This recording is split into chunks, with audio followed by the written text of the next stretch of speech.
Raffy kind of looks like the guy that says 3, 2, 1, let's jam. Boom. There was a guy? There's a guy The that says words that? there was a guy Stairs on the screen. There's like footage of the seatbelts doing a live concert, and like a guy shows up on stage just to say that. That was his only job, and he's kind of looks like and is dressed like you right now. I hope he gets royalties. That was his only job, like to say 3, 2, 1, let's jam. Then he leaves. Nice. Honestly, the dream, right? Like, big concert, that's all you do, you know? You just have to worry about, like, those words. Like, 2 words, don't fuck it up. You don't have to be nervous. But what if, like, he gets it wrong? I mean, Well, like, that's on him. He has more lines than 3, 2, 1, let's jam. He says at the start, like, let's get everyone and the stuff all together. Now then, 3, 2, 1, let's jam, right? Okay. All right. So, yeah, okay. I thought. All right, yeah. Okay, good. Mm-hmm. So it's a whole. There's 2 sentences. More was expected of him. Yes. It would be the funny guy if, Asian parents. if he got paid to say just 2 words, let's jam, and he fucked it up. He's like, let's jam. Ah, fuck. Like, if we were the crew of the Bebop, Raffy would be Jet Black, right? Yeah. Easy. Yeah. Easy. Mm-hmm. Easy.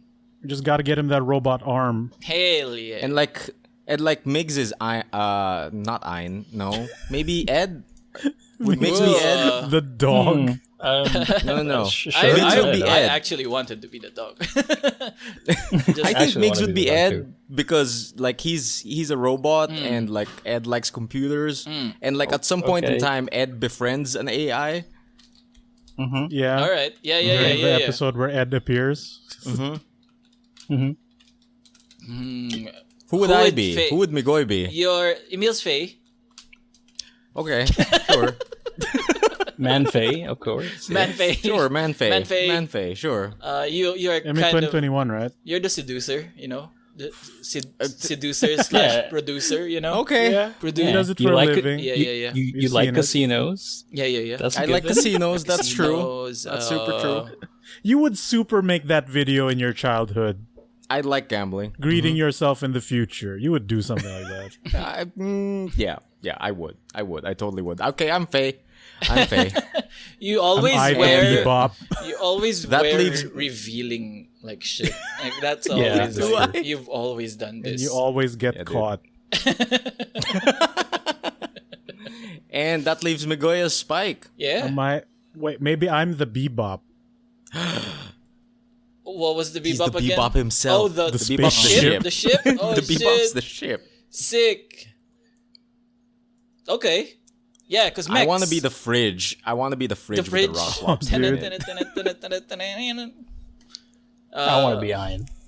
Screw you guys. I'm gonna be Iron. Yeah. I'm Yeah, saying Migs it. is more Ein than Ed. No, that's true. He is a data dog. Data dog. Yep. Yeah, dude. That's what If I Data Migs was a dog? dog, it would be exactly the same. But with like 100% more wires and nuts and bolts.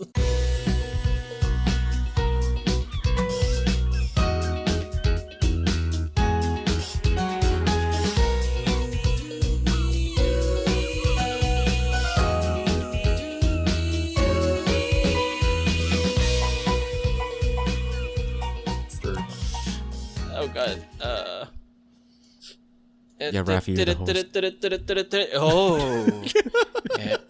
We're just- Or am I the host? Ooh. Spooky. Welcome everyone to this episode of the Good Trades Brigade. Are we doing Are You Afraid of the Dark or Yeah, Crypt should we Keeper? turn off the Just- lights? what are we I doing? probably should turn off the lights, right? Just You turned Then off we your won't whole see. webcam. Yeah, you turned off your entire webcam. I mean, that's what a robot would do, right? I don't know. Oh, Yeah, to a robot, the There it webcam is. is the Right. lights. Yeah, that's true. If I turned off mine, it Ooh. would just be complete like background lights. Sick. Yeah. Ooh. Special Halloween. Everyone, it's Hallows Eve. special Halloween episode of the Ghoul Trades Brigade. Oh, that's pretty good. Yeah, it's not bad. It's not bad at all. the show where we stab each other with tails. And everyone is dead.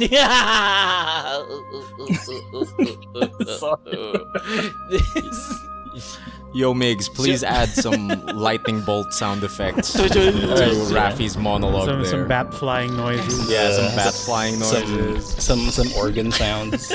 Yeah, royalty-free Phantom of the Opera Specifically organs. royalty free. Yeah, dude. Royalty You gotta free. keep it free. Gotta keep it free. The real ghosts are copyright infringement. You have no idea how true that is. True terror has visited us tonight. They haunt us every day. Joining us today, buried under thousands of dead podcasts, Mamil. Mamil, it's me. Ancient Egyptian curses be upon you. Oh. And they called him, when he was alive, the menace of the 100-Year War. Joining us today, me ghost. Which one is that? That one. That one. I mean, what can I say? I'm a ghost. You know, give me your robots. Let's jam. That's Jeff. And he has come to save us from all nubility. The Migsaya himself. Migs. I'm sorry. He said, I'm sorry. And he That's descended what ghosts upon would say. he This is- descended this is too upon the good. earth. That fucking intro. sorry. I'm sorry. But anyway, yeah, I'm happy to be here. Thank you. The book of Revelation comes to fruition. And Migs descends down and Jesus is like, happy to be here. Thank you for having me. Miguel 16 verse 8. Yeah. Happy to be here. Happy to be here. And he's a rectangle. Raffy. A shape. Hey, what's up, everybody? It's me, the Kingpin. Kill that guy. Vanessa, don't leave me. For everyone in the audio world, Raffy's head is pasted onto the Kingpin from Spider-Man. So, yeah. That's why you check out the stream at twitch.tv/goodtradesbrigade, or else I have the Prowler kill you. All right. I'm trying to remember lines from that. but There's nothing. Yeah. I'm thinking of the different Kingpins, like the white wall, yeah. Yeah. Yeah, or When I or was just, a boy. "Oh, not you again." Yeah, that's the When I best was one. a boy. Shit, what are those good Michael Duncan Kingpin quotes? Oh my god. Oh, I don't know any Michael Clark Duncan quotes. Shit. Oh god. I don't- Yeah, I forgot, barely dude. remember that movie.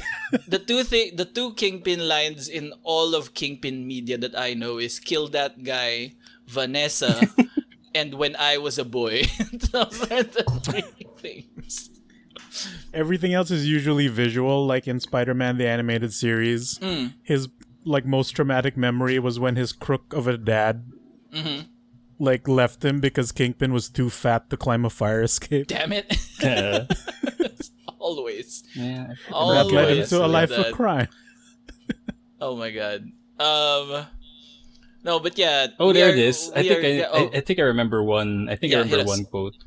Like Hit he us up. says, nobody's innocent or something like that. He'd always That sounds saying about right. that. That sounds Yeah. about right. Some motherfuckers always wanna. all Dude, all- oh god. yeah. dude, I looked it up. Like, I have some trivia for you boys. Oh, all right. Hit us up. When Daredevil 2 was planned, Michael Clark Duncan had hoped he could return as Kingpin. The actor, who had lost all the excess weight he had gained, had hoped to fit his weight loss into the story in the sequel. Wow. Okay, that's kind of interesting. It's me. Yeah. It's me, the Slim Pin. And he's like, and he's like, Slim Pin. he suddenly can beat up Daredevil real easily. Like, Yeah, he he's took- doing backflips. He's Yeah. doing cartwheels all of a sudden. Shit. Slim Pin. the Slim Pin. Yeah, that I'll show you a strike.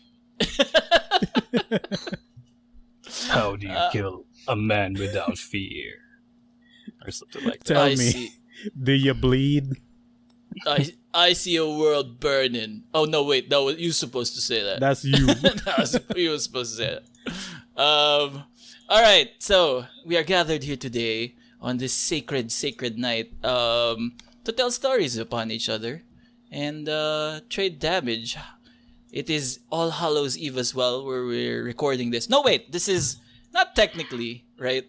This is the day before The day before. the scariness.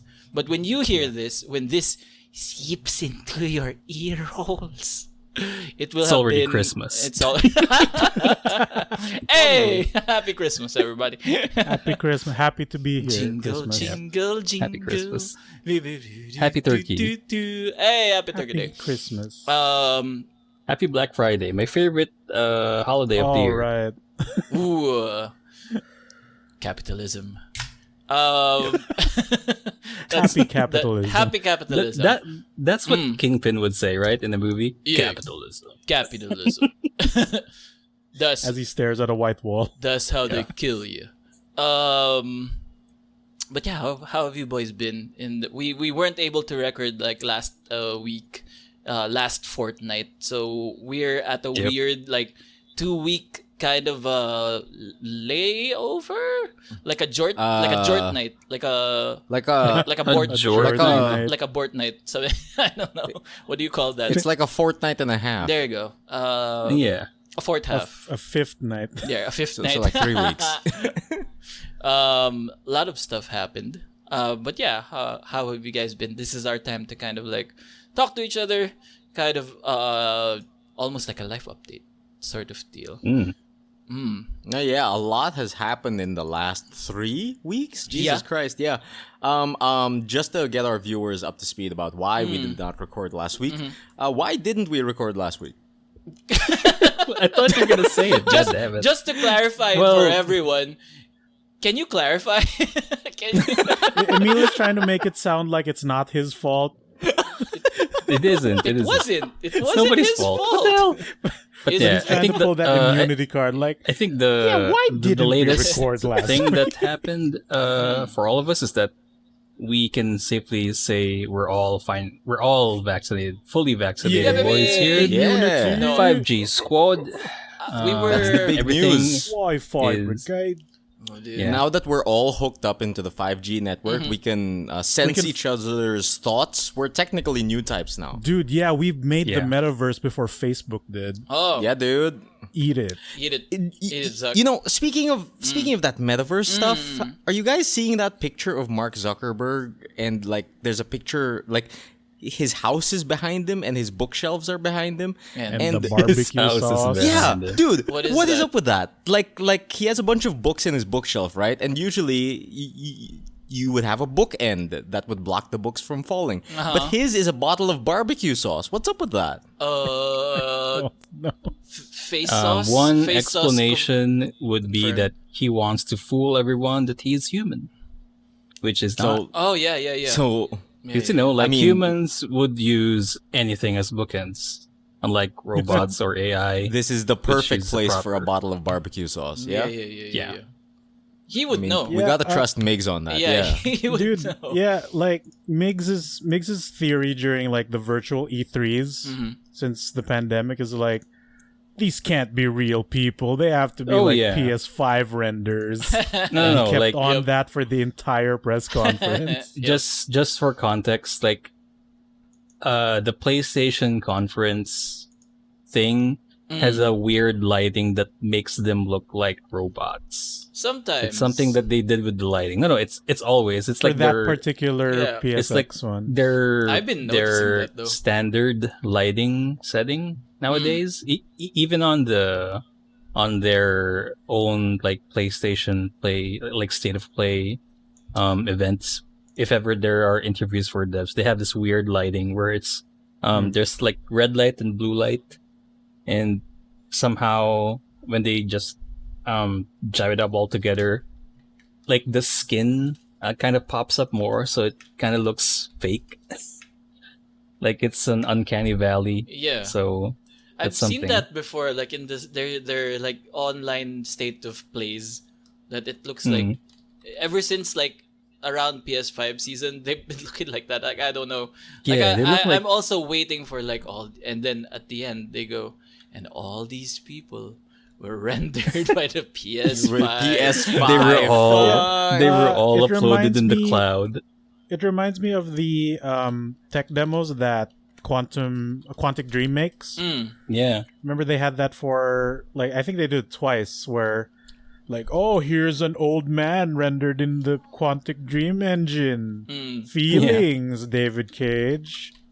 So it reminds me of those, like, you know, like it's a silly thing, but you know, Migs might be right. Who knows? Maybe. And Mark Zuck in that metaverse stream, you know, he was walking around an AR like type of room, and he That was not he even did real. have that weird lighting nonsense.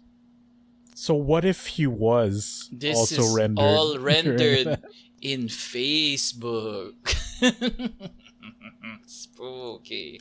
Using the new gets the premium Facebook avatar. engine. This is the new premium avatar. And it's so We'll be fucking selling awesome. this exclusive Meta Mark Zuckerberg avatar NFT in the Facebook marketplace. So everyone can be a Mark Zuckerberg. Just like we've always wanted. Since it's an the one man's dream can come few. true. His dream. He's the only one who was dreaming this. Yep. He minted himself into an NFT. So yeah, what's the deal with the meta? Like, They're just rebranding it, I guess. it's It's a a company right? rebrand. Okay. Yeah, Yeah. so to get people up to speed, like, because a lot of people are like going like, "Yo, Facebook's renaming to Meta. That's dumb."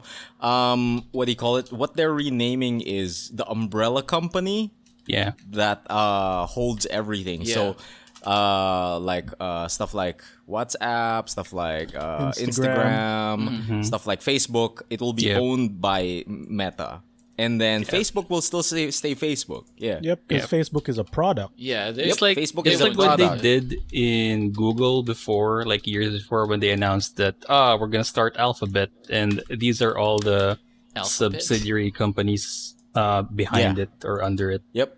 Same exact situation as Google when It's they renamed also Alphabet. funny because when they announced Meta being this type of change, and they're saying, well, they are saying that they're not going to change anything about the company name or the branding, and then suddenly, like in a blog post, they announced that they're going to stop using the brand Oculus for the Oculus Rift For their headset. Yeah, for the headset. Really? So I don't What know are what's they happening renaming there. it to? I don't know. Not sure yet. Huh, Rift. Interesting. What if it's like that? Meta The, Rift. Meta Rift. The Rift I think the main or Quest.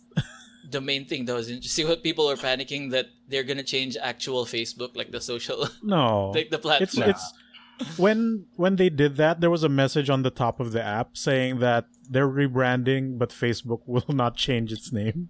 Yeah, because all of the articles were trying to clickbait everyone into thinking the name of Facebook was going to change. So I think that was the easy pull for a lot of the publications.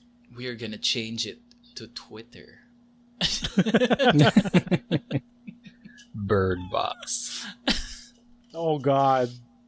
Into Bird Box?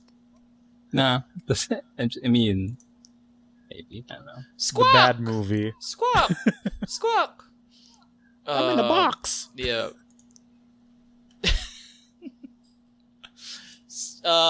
So yeah, that happened. What else happened in the past few weeks? Like, I guess I could start, like, since tied to what so why we kind of skipped last week was because of me, kind of. We were supposed to get the vaccine that night, and it just didn't materialize because, like, we had this whole day of we went to Denise's school, and then afterwards we went to the vaccine place.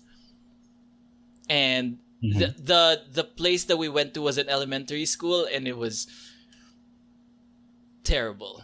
Absolutely. Jam-packed with people. Jam-packed with people. Like, it was crazy. It was a far cry from, like, That bad.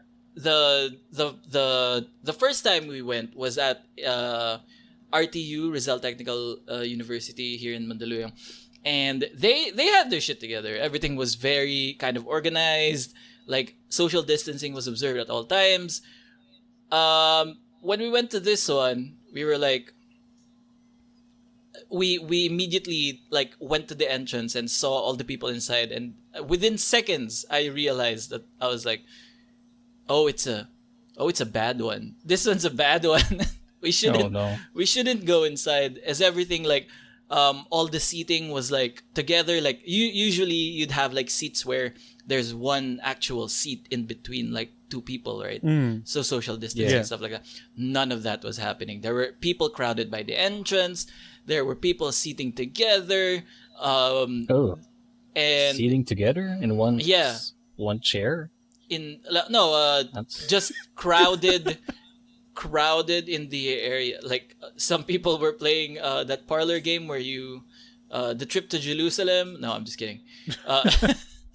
But I believe it. But believe yeah, it was an absolute nightmare though. So we went in. We still kind of tried our luck, tried to see where everything lies. We went inside. We saw that the line was quite like a hallway, a whole kind of narrow hallway inwards towards the school. So we go trace the back of the line, and we go. And people were kind of side-eyeing us because we had, like, our PPEs on, and we were covered up and stuff, and they were like, "Ooh, I'm over this." Yeah, I heard someone even say, like, they looked at us and they were like, in Tagalog it's like balot na balot. Like, she's really covering up. Yeah, they're really covering up. So parang, wow, okay, I guess that's this type of place. And then we were seeing that in the line itself, people were huddled up, like, in, like, when you're in line for, like, the theater, you know, in the before times, like, there's not even, like, one arm's length in front of a person. There's, like, they're really huddled together. There was, like, I don't understand how people could act like this, honestly. When I was seeing it, like, don't you know it's like they can literally breathe on each other. And when we were, like, this slowly, we were rising and the feeling of, like, bailing was kind of rising up and rising up and rising up. And as we headed to kind of, like, the end of the line on the first floor, we saw someone cough at us. Oh God! And What? I don't know if Holy that shit. was any kind of loaded cough or anything, but, like, it didn't settle our kind of, like, nerves. Does it sound like it has phlegm in it or something? Not really. It's just, like, really unnerving, like, complete with all the everything. The real question is, was it the same guy who said balut na baluta? Ooh, Because if it That's was, yeah, that's good. That seems Gotcha. like it seemed like he was like he was challenged by it. Like, no, I'll get like I'll he sure show him. he saw all your protection. And he's like, yo, get good. fucking get good, protect against this. Coughs on you. It was close to the guy though. So we go to the end of the first floor line, and we kind of ask, "Is this the end of the line?" and the lady just motions and points. Her finger goes up to the third floor and points to the other building. No, that's the end of the line. So the line snakes up the stairs around the whole, like the whole second floor, around that, and back into the stairs again, and around the third floor. And these corridors are like, there's not, I could spread my arms like to my sides and I will touch someone. So we were like, we gave each other the glance of like, let's get out of here. Let's get out of here. We bounced. But yeah, that's what happened then. Afterwards also, the wife also got sick because of it. The wife doesn't really leave the house that much, since she gets really sick really easily, and this was her first time like going to like a very public place in a long while, and she had gotten sick, and thankfully we took a COVID test, and all clear. That was, and now just hours before this podcast we got our second dose. We were able to reschedule, and just hours before this podcast we got our second dose. And also, nice. as an additional thing, AstraZeneca first dose hits like a truck, like the Rhino. Yeah, but like, and like it kept us down for like 1.5 days or almost 2 days with fever and stuff. But the second dose is kind of nothing. Yeah. We were much better on the second dose too. I'm not even feeling it. I'm just a little sleepy, but that may be because we woke up pretty early today. But did for you the most part. did you still like preempt the sick? Like, did you take Biogesic or paracetamol? Oh, we forgot. But no, we didn't do it. Oh wow, strong. Just real easy. I hope like this continues till later. But yeah, this has been like really easy. Like it's been like a jobber kind of. I hope it wow. It Don't works. say that. it's a I don't know. If Astra was the Rhino, like, this might have been like Bullseye or something, like some jobber villain. Like yeah, I can already feel the gears in Raffy's mind turning, that he's worrying specifically about this vaccine didn't kick my ass. Was it strong enough to actually be the vaccine? Yeah. That's what you're worried about, aren't you? Yes, of course. Like, is it really vaccine that I'm injected with? But I will say that there is some numbness to the arm. So Bullseye did punch me a little bit. Just a little bit. Yeah, I think you'll be fine. Okay. I think you'll be fine. Hopefully. But yeah, the big celebration is we're all vaccinated now. Baby! Yay! Sick. I mean, not sick. Our friend... Not sick, Not specific. sick. Vax. We're all Vaxxed, vaxxed. We're trying to baby. get this thing going where instead of seeing like sick or dope, you just say vax, bro. That's super vax, dog. I'm so totally vaxxed right now. Dude, don't harsh my vax, dude. Or like you can even go like, don't anti my vax, dude.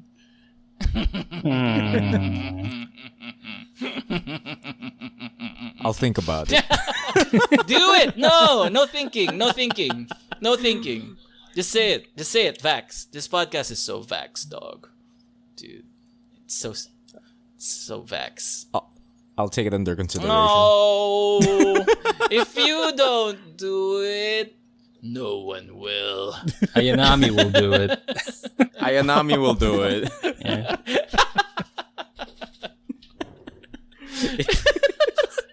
Yeah, Ayanami will do it. Yep. Don't worry, Raffy. Okay. Yeah, don't worry about it. Yeah, she's can covered in take it. bandages. Into the Yeah, she's can take covered in it, Dad. bandages. There's like 10 syringes in her arm. into Oh, the Jesus. machine we go. She has become Moderna.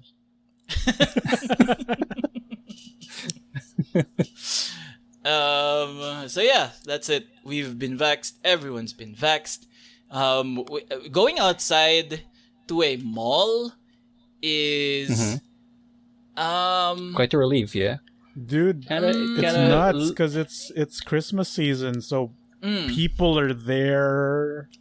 It's weird. yeah, Yeah, dude, there like- are kind of a lot of people. Yeah, like Donna and I went out on a drive, and like we went out on the weekend as well, just to like buy some stuff and things like that.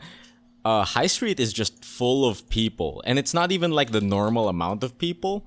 It feels like the holiday amount of people, and we're just like, this doesn't feel. I'm not so sure about this. Yeah. Yeah, like, I don't know. and it's also weird to see them like, I it was a surreal experience since like it doesn't feel all that weird. Like seeing people, like I thought I'd be like not used to it. Like seeing people outside and just being normal. I thought I'd be like weirded out, but there's something like, this feels very normal. This seems people are in mass, that's a big difference. But yeah, for the most part it's like there's nothing really odd about this experience. Yeah, what do you call it? There have been some articles going around that saying like, oh, Manila is low risk for COVID now and shit like that. But I say just, better safe than sorry, right? Yeah.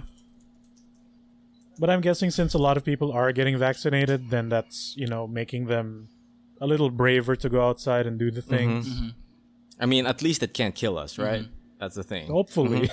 And Knock on the wood. What- just to be That's sure. what I'm happy about though is that the mall that we went to, Mega Mall, decided to skip the decorations for Halloween and go Okay. straight into Christmas. Oh, that's normal for the Philippines. Really? Yeah, I Yeah. think Because as early as September, we don't right? Halloween here.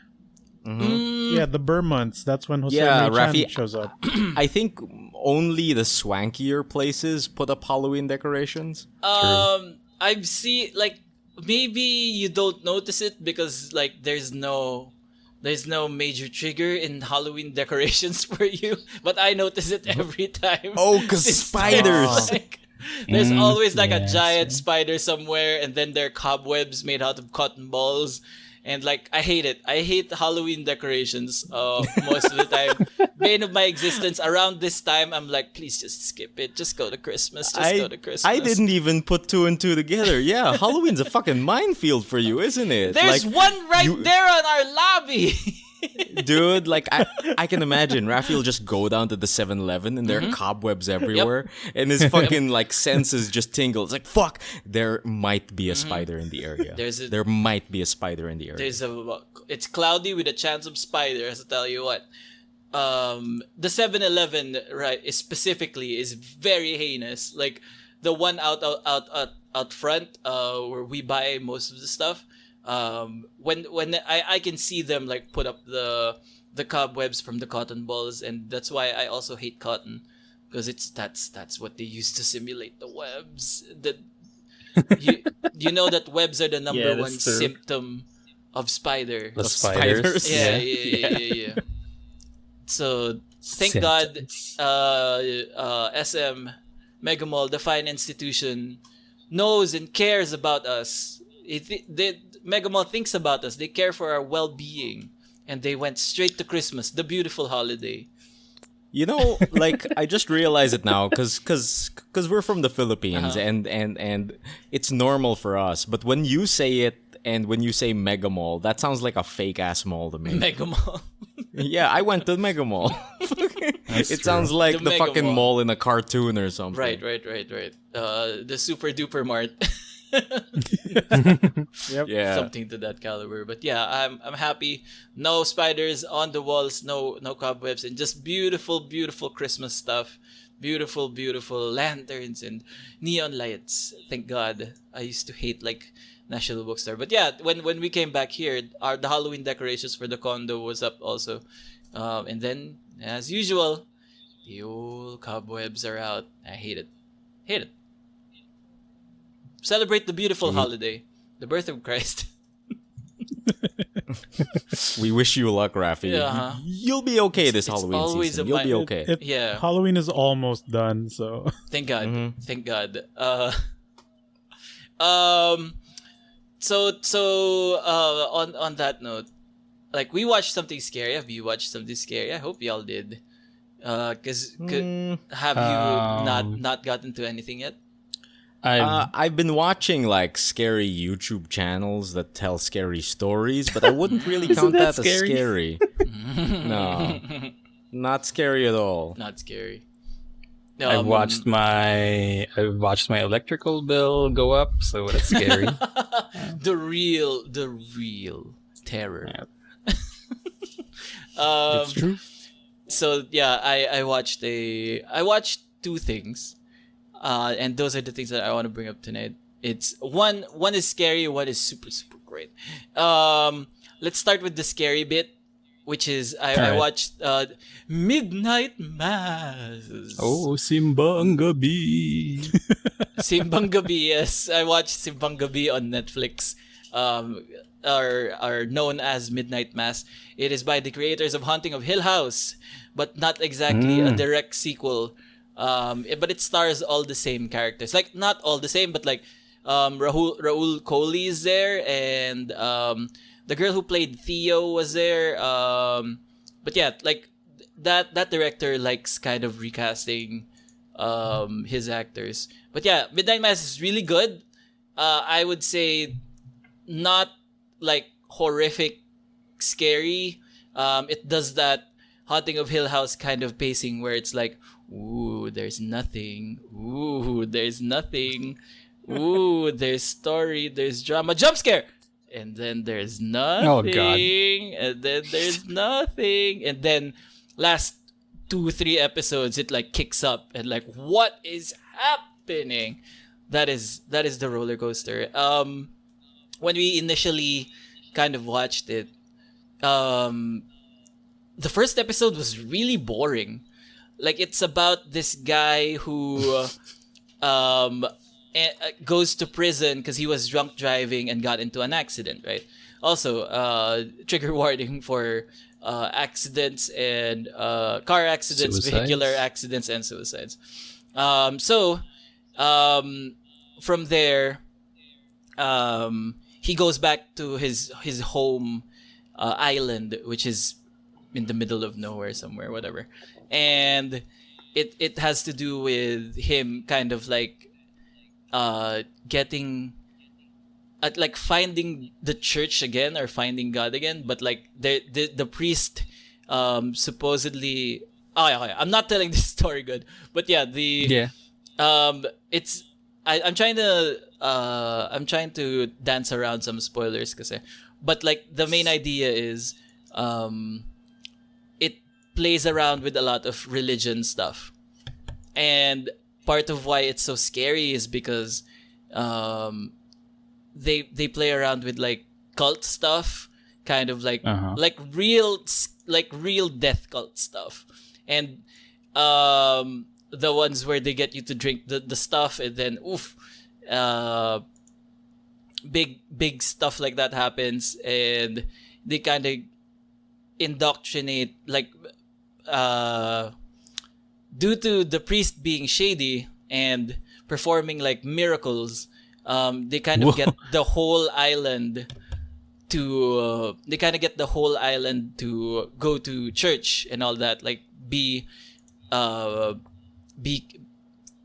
indoctrinated into the church and all that. But yeah, I don't know how much I can say actually if I'm going to do this. I don't know. A lot of it is like a lot of it is that like you seem to be dancing around a lot. that is so a like, lot. Like Yeah. when I think about There's a the lot of trailer, stories in this one episode. Like, it feels like we should watch it. I feel like you should watch it. It's a mini I series. feel like It's we should all watch it.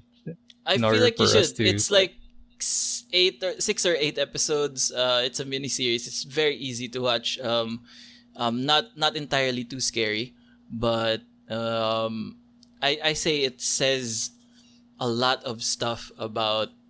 It kind of like says a lot of stuff about the blurry lines between. This is tough. This is tough. You know, Raffy, what do you call it? Sorry, this Like, is tough. I didn't realize. Okay, yeah. what do you call it? Like you don't have to spoil anything. You don't have to explain yourself. But how did it make you feel? How That's did the good, that's show like feel? Like, how did the show feel? Or how do you feel about the Like, show or the twists on it?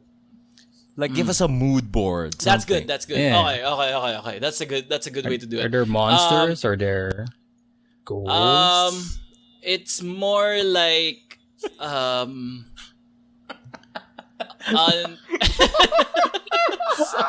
It's hard. You tried describing Midnight Mass. I haven't watched it. Okay, Raffy, here. Have you finished the show, right? Yes. How does it compare to the previous 2 shows by these There people? it is. Previous 2 shows. Yeah. Well, Or at least the one you've Hunting- watched. You've watched Hill House, right? Yeah. I've watched all the Huntings, yeah. Bly and Hill House. Yeah. There's more. Why wasn't this one called The Haunting of Midnight Mass or something? Yeah, I thought that was the brand that they were going for. Yeah, me too. I actually don't know. Because if they're The doing Haunting like... of the Midnight Mass. It's funny because they're just all in an island. And I didn't realize that there were just islands in the States that are cut off from society. Like it takes... A whole plot point is that it takes... Like there are only 2 ferries that can ferry people from island to mainland, and they're kind of cut off from society. And the most fun these guys have is going to church, I guess. I don't know. Oh, man. But yeah, comparing to the other ones, there's more. There's Are you kidding me? 100% more. No, I'm fudging it at this point. No, but yeah, it shakes your faith in religion. Okay, it asks the question: how much religion is kind of culty? There you go. Okay, I didn't want to say it. Okay, it's weird because we're in this country and all that. You know, we are deeply Christian and all that stuff. I just didn't want to it walks the line between like religious stuff and then it crosses And it. cult stuff. And cult stuff. There we go. Okay. It's really hard. I fucking love it. Like just watching Raffy slowly lose his mind. He's that's trying the to save experience, his I guess. langit points, dude. Yeah, dude, he's trying to save himself. Because if he says something wrong, he'll end up in the bad place. Listen, Yeah. I just want to go to a better circle of hell, okay? I know I'm going there anyway. I just want to be upgraded a little bit. I know I'm going down there. Yeah, dude, it would suck if you ended up in hell economy. Oh God. The working class of hell. It's really hard. You try watching it and explaining it without going to hell. Oh, that's sick. But Raffy, we're already in hell. That's true. It's very, very close. Little known fact, the Philippines is the 3rd circle. Yeah. Yep. Yeah. This And- is the bad place. Dude, that is super not wrong because like one of the main feelings is that I feel like they're showing the way they structured the show is to show like many parts of like mass and like church, like processions at night with candles and all that stuff. And the point is to show to Western audiences that are like, oh, it's really weird, isn't it? But to us who knows this kind of stuff happens, that like we do have like night processions and with candlelight and we hum like hymns at night, and it's very scary usually if you think about it. It's not a big kind of surprise, but at the same time, I did like it makes you kind of realize that they don't have to twist the wheel so much to get into cult territory. It's very, very, very easy. So there, I said it. At least that's what the show makes you think. Punish the show, not me. Send the show And to the it's the weird 3rd circle of that hell. you're yeah, it's just I just find it weird that you're trying to be very careful about telling what you feel about Midnight Mass. I don't know. It's just Religion's know, kind like, of a it's sensitive topic. I don't know. Maybe. yeah, something Not like that. when people don't care. I mean, guess so. It's just yeah. So See? Raffy. It's getting to you So? too. So No, no, Raffy. There is some truth to it, right? Because like, what are the things you don't talk about on the dinner table? Politics and religion and Yeah. money. Ooh. Yeah. You're saying something, Emile?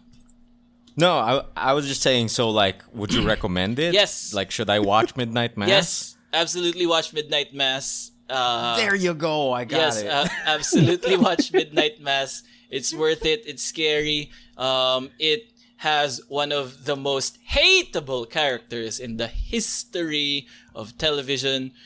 This lady is worse than Joffrey. Joffrey. Yep. Oh, Really? I would Nice. say so. I would say so. Worse than Interesting. Joffrey. Wow. Okay, This okay. lady, That's a high bar. I'm not even kind of gonna walk it back. I will say so. Okay, more hateable than Joffrey, Yep. or more hateable than the ending of Game of Thrones? Well, I think they're the same thing, right? Which one? Which one? I don't know. The Because I ending of hate Game of Thrones Joffrey. was more damaging. Yeah, but I hate the ending of Game of Thrones more. but Yeah, one you can of respect them, Joffrey because he's an amazing actor. yeah, dude. one Oh, of yeah, that's them. true. One of those choices was by design. One of those was by not caring. Okay. Yep. So this character definitely hateable by design. She is very familiar, especially to us Filipinos. She is the holier than thou tita, and she The Yep. Karen. Okay. That archetype. Giga Yup, Karen, I guess. Giga religious Karen that I makes hate you her already. thinking about it makes me mad right now because like Okay. something bad happens to a person, right? And she lectures him instead of helping him. Of like, Yeah. oh my we all have that in our God. family. my Yeah. God. Yeah. It was God's plan, anak. Like, everyone has that one tita, right? Everyone, yeah. I think it's required that they seed one in. If it was mandatory. Show of hands, who wants to be that tita? Oh, this one. No, They're all but yeah. hired pala, no? Like, go into that family. Yeah. You're the tita here. God. And she deludes. Oh, okay. Can I talk about a thing? I'll talk about a thing. I will be brave enough to talk about a thing. You don't have the divine power to punish you, right? I'm brave enough to talk about a thing, but this is kind of like a plot point. She witnesses a dead body. Tita Karen, religious Karen, sees a dead body, killed by a person that Tita Karen respects, a religious person. Did she witness the murder? No, she just saw death. She just finds the death, body. blood. Okay. Okay. By a religious person. And your normal non-Karen reaction, non-Tita Karen reaction would be like, motherfucker, is that a body? Yeah. What she does is she sees it, and then she sees that the religious person did it. She just goes, okay, and she closes the door and she covers it up, like because What? like and she Why? excuses it as God's work and shit. Like, fuck, That's fuck, just the that's straight up delusion. crime. Exactly, That's a murder At scene. that What point, yeah. exactly. That's just a crime. Yes. the hell? Okay. So yeah, Interesting. like the absolute delusion of this person to like just convince herself The holy man can't do no wrong. Yep. Yeah, Yep. That Where's the police? they're not. There's only one policeman Oh, on the island, right? Yeah. Yeah, Okay. it's just the sheriff. Oh man. Oh god, and there's also the sheriff is also the sheriff is also Muslim. And he's the only singular the sheriff is the only singular Muslim on the island. And of course, like Tita Karen tries to like has a very antagonistic approach to her to that person. And at one point Tita Karen kind of calls her in a very kind of racist kind of way that he says, is it you're the sheriff, right? Or is it Sharif? I can't remember. And like, oh god, that's not even his name. Terrible. Oh my God. Hateable She's person. all the archetypes. Yeah, watch to hate. Watch to hate Beverly. The real horror Yeah. is that people like that actually exist. Exactly. Yeah. The real horror is that he's that lady is in your lives, my life, your like everyone listening at home's lives. There you go. Watch it to hate. And it's also short, and I think like at the whole end of it, we came out there like, yeah, that's cool. I'm glad we watched that. That's cool. Nice. That's cool. Then and once you're once you're over the hump of like Spoiler Town, there's a lot to talk about. At least there is for me and the wife. We had a lot of fun, kind of like digesting everything. So yeah, when you guys hop on board, hopefully we can talk about it. So yeah, I hope their next show is called Spoiler Town. Spoiler Town. The Haunting of Spoiler Town. There's just a ghost that whispers random spoilers into your ear. Snake's dead.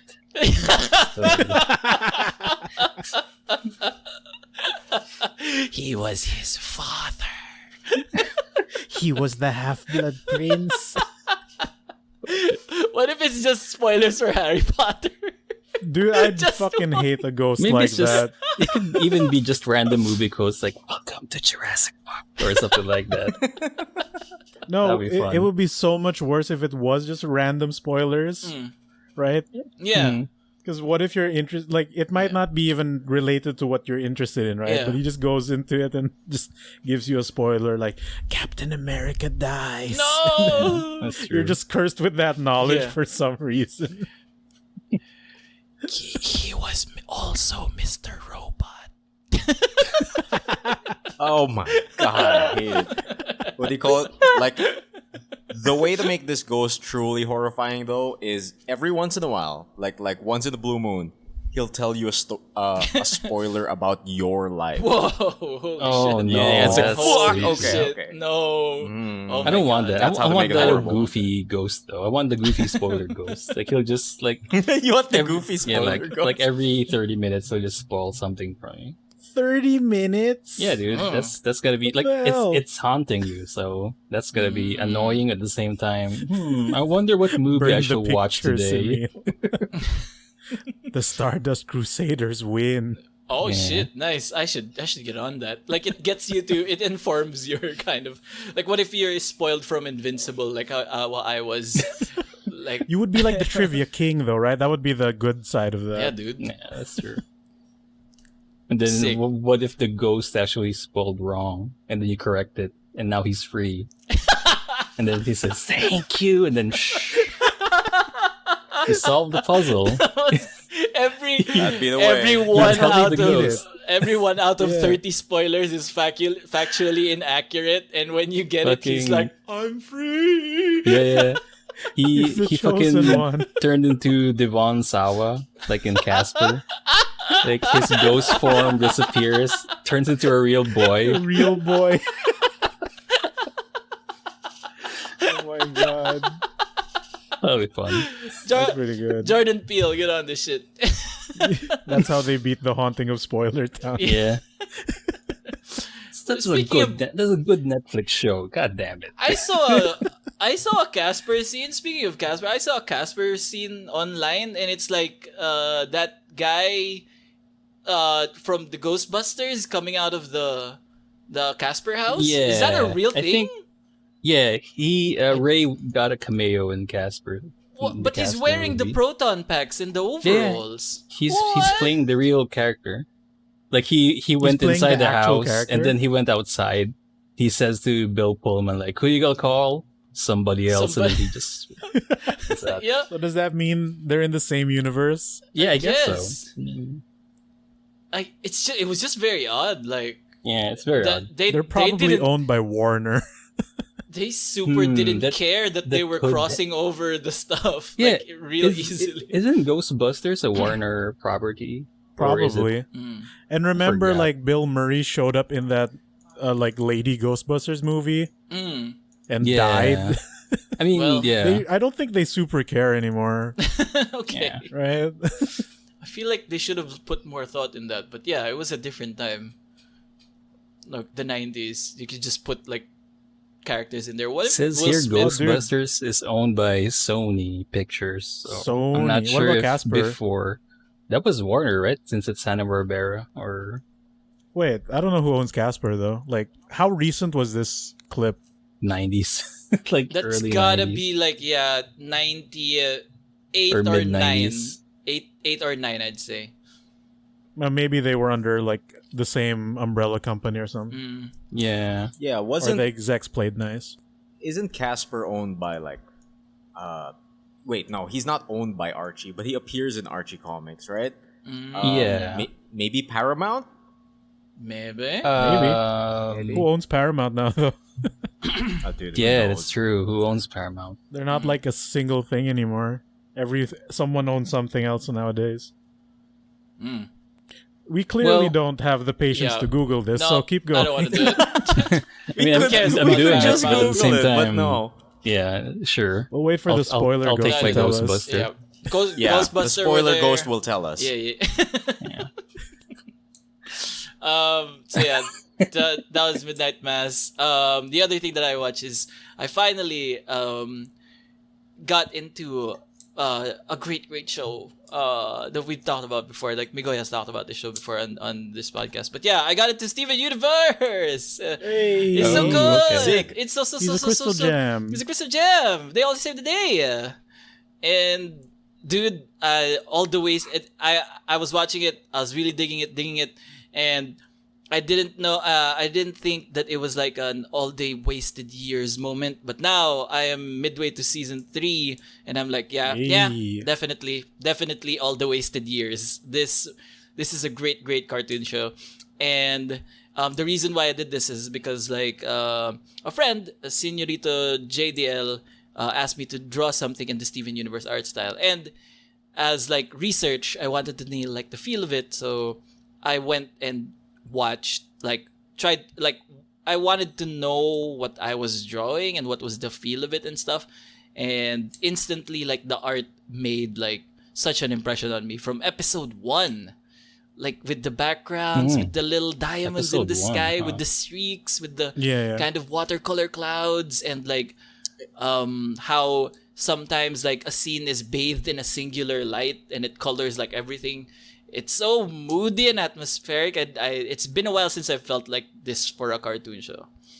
Yeah, Steven Universe is super great. Super great. Favorite character? Do you have a favorite character? Ooh. Oh, it's gotta be Garnet, hands down. Garnet. No, it's Garnet. a choice. Hundo P. Garnet. Yo, Good choice. Raffy, What's up? did you know Lars is Filipino? Lars? I don't think he's at that episode yet with the cake. No, the guy who works at the donut shop. Yeah. The one with the hoop Oh, donut that guy? Lars. What? Yeah, he's Filipino. How? Wait, is in the story or the voice actor? His character Okay. is Okay. Filipino. Okay. Really? Later on, Okay. Lars will be a little bit more involved in the story, and he will share with the cast one of his favorite recipes from his family, which is an ube roll cake. Oh, sick. Okay, that's Yep. cool. So he's Filipino. Pinoy pride, Lars. blah! Bayang magiliw. Oh God, Go Lars. Whenever go Lars. go Lars. Lars. Lars lang malakas. But yeah. Favorite character Garnet, perfect in every way. I also got into a big Garnet spoiler. A big Garnet kind of story beat, and I was kind of really blown away. It has something to do with spoilers in 3, 2, 1. Being a fusion, woo! So Yep, good. I love it. She was a perma fusion. That's a really great idea. I really thought like that was like generally known knowledge, but Really? now that I think of it, like yeah, maybe a lot of people did miss Steven Universe. Yeah, like it. I looked it up. It started in 2013. Yeah, it took a while. But Yeah. like Steven Universe Future was pretty like recent. Okay. So I wouldn't say that you missed a ton because when I was getting into it, Universe Future hadn't started yet. Yeah.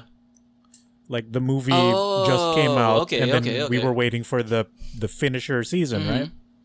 So you're kind of still in there. And I have a lot more to go, and that's the way I like it. Like You're almost there though, season 3. yeah, season 3. Yeah. It's gigantic. Stuff. It's like 50 episodes or something. Big season. Big season. I don't Especially know why. chonky. It's a chunky season. Yeah, everything else Wait is like till you 26. see what happens to Lars. 26, 50. Then suddenly 50. At first I was like settling to like just kind of maybe watch a few episodes and then kind of like vibe out while I draw. So I started kind of watching and putting it aside, and I'm like, okay, I gotta focus because I gotta decide on some stuff. then I put on like the Steven Universe soundtrack just to have the same vibe of it, but still kind of be able to focus on what I'm doing. And then the soundtrack, big spoilers. Oh yeah. Big spoilers. Some in of them songs. Yeah, the songs. And also, so that didn't work. And like, so I was like, okay, wait. What? Who is what? Okay, let's not do the soundtrack. Let's go to, let's look for lo-fi, hip hop Steven Universe and go to YouTube. And then there, like, the lo-fi hip hop stuff on YouTube has voice lines from the show. And I'm like, no, wait, no, stop. It's all spoilers, It's all Raffy. spoilers. Yeah. So, Yeah, dude, especially the soundtrack. The soundtrack are all songs about the story. exactly. Dude, even like Steven Universe Future, they had this thing where the end song would be in chunks that would progressively move to like different beats until you get the full song. I feel like they're already doing that in season 3. Like, They kind of do that, a yeah. lot like you, something like that. Like, that's kind of the song. Actually, I've liked it so much that when I knew that I was hosting the show, this episode, so I had an alternate intro for this episode, apart from the spooky one that we did at the start, and it was actually Steven Universe themed. Oh. And I'm just gonna say it right here so that people can choose, just like the Undertaker thing on Netflix. You can choose what type of recording you want to listen to. We Sure, okay. are the Good Trades Brigade. We record every fortnight, and even if we can't, we're always down to fight. That's why the people of this world are happy. Thanks to Emile, Migs, Migoy, and Raffy. Aw. All right. The beginning is a little rough It with is. the non-rhyming words. Like Yeah. I would end it with Raph. Right? With yeah, right. And Steven. And Raph. And Raffy. And Donkey. Or And whatever. I like that like so far, not feeling Pearl. Oh, you win. I know. You'll like her eventually. You'll like her. Three eventually. It takes a while. 3 seasons Not in. gonna- Put a cork in it, Pearl. I have enough of this in my actual life. Just shut up. Give this kid some slack. Just let him be a kid. But they need her though, right? Yeah, they need that definitely. archetype to keep everyone together. But she's so Plus, preachy. yeah, she gets a big backstory reveal though. We're It's part of that final, final arc. kind of getting it. Like they're kind of hinting at it, and that's kind of what I love about the storytelling of Steven Universe too. It's like, it just drops you in. Like from the very first episode, it just drops you into the world. The world is already set.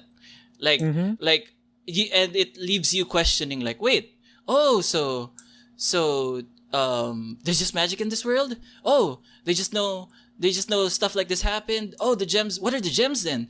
And Steven Universe just goes, no, don't worry about it. Don't worry about it. Just touch your eyes. Just watch this pretty thing. Don't worry about it. And then later on, they go, wait, bet you want to know what happened. Bet you want to know what happened to the gems before, huh? That's what I asked before. Like, no, I'll tell you now. And then there, bet you never thought of who Onion's parents were, huh? Okay. Yeah. Yeah, I was Yeah. wondering that before. No, you've never thought about it. I'll give it to you. That's what they do. It's like they set you in and like tell you not to ask questions, and then finally they give you the answers. Yeah, it just expands on its Yeah. world when you least expect it. Yeah. Love it. Love a show. Like, it's such a heartfelt, sweet, fun show. And yeah, it good. This one's going to the moon. I'm going to go straight and finish this one. This is good. I'm so happy that I even if after I turned the commission in, I've been watching it since. I've been working on different commissions, watching Steven Universe in the background, and it's turning out more colorful than it is. Like, just the art itself is like gorgeous, isn't it? Like, Yeah, that It's- particular style has sort of birthed a new art style trope. You notice because a lot of Cartoon Network stuff from that era on kind of look the same. Yeah, Like, yeah, what's yeah. the name of the Star Girl? Or like a bunch of cartoons, like they've dubbed that art style as the whimsical art style. Yeah, yeah, yeah. Like the they call it actually there's a kind of Yeah, mocking like term. a lot of people will just call it SoCal style. Yeah, Cal art style. Yeah, yeah. Yeah. Yeah. Where it's like a bean and like some people have made Soft videos edges. of like they just replace Steven and Gumball and like that like here the face cheek and it's basically the same character, but yeah, calling those shows like the same just because that one figure is the same as that. I don't put like it's completely different. It's like saying, oh, Raffy doesn't buy it. these shows look the same because they're all made of circles. I mean, it's not. Mr. Robot is just Fight Club, so That one, sure. That one, sure. But yeah, Steven Universe is a joy. I'm so excited to see what happens. I am now at the part where they've introduced Peridot, and that is really, really fun. Oh. That's a good second favorite character, I would say. She just doesn't get Peridot stuff. good. Peridot good. Peridot funny. And yeah, if you like, I'll just go out there. If you haven't watched Steven Universe, it's super worth it. yes. What do you call it? Yeah. I'm really excited for you to get more into Steven Universe, and honestly, I should get back into Steven Universe because I fell off when it was still being released, and I just never got back on. So I've never finished it, so I gotta get on it. I feel like Raffy's gonna hate Lapis. I've seen Lapis. I like Lapis, but is there a big heel turn? I feel like there's gonna be a big heel turn here. I mean, I like Lapis, but I can understand why people hate her out of all of the gems. I don't think I hate anyone actually. Everyone's okay. That's good. I like everyone. I like every character and like why. Like I get annoyed with Pearl sometimes because she's like so preachy, but like really like no hate. I don't think anyone has come close to hate. But yeah, so far I've seen just no like Lapis. Steven. Yeah, I think it was like I don't know why, but like in the first episodes, I kind of found it hard to kind of like Steven at first. But now, yeah, he grows on you, and like that was me projecting like my grown-up sensibilities into a kid, which is Yeah, he is. and Steven himself like literally grows as a character. He does, and when he gets to that later on, when he does grow, that's when you get it. That's I empathize a lot more. The dad is really cool too, and Yeah, Greg. Greg's great. Even though Greg Universe. yeah, Mr. Universe is great. Hey, Stubal. Stubal. And the backup characters are really good too, like the cool kids. I forgot their names. And then they just suddenly explain their lineage. Like most of the time, sometimes they just come out and say like, "Oh, this guy is the mayor's son." Whoa. And also, wait.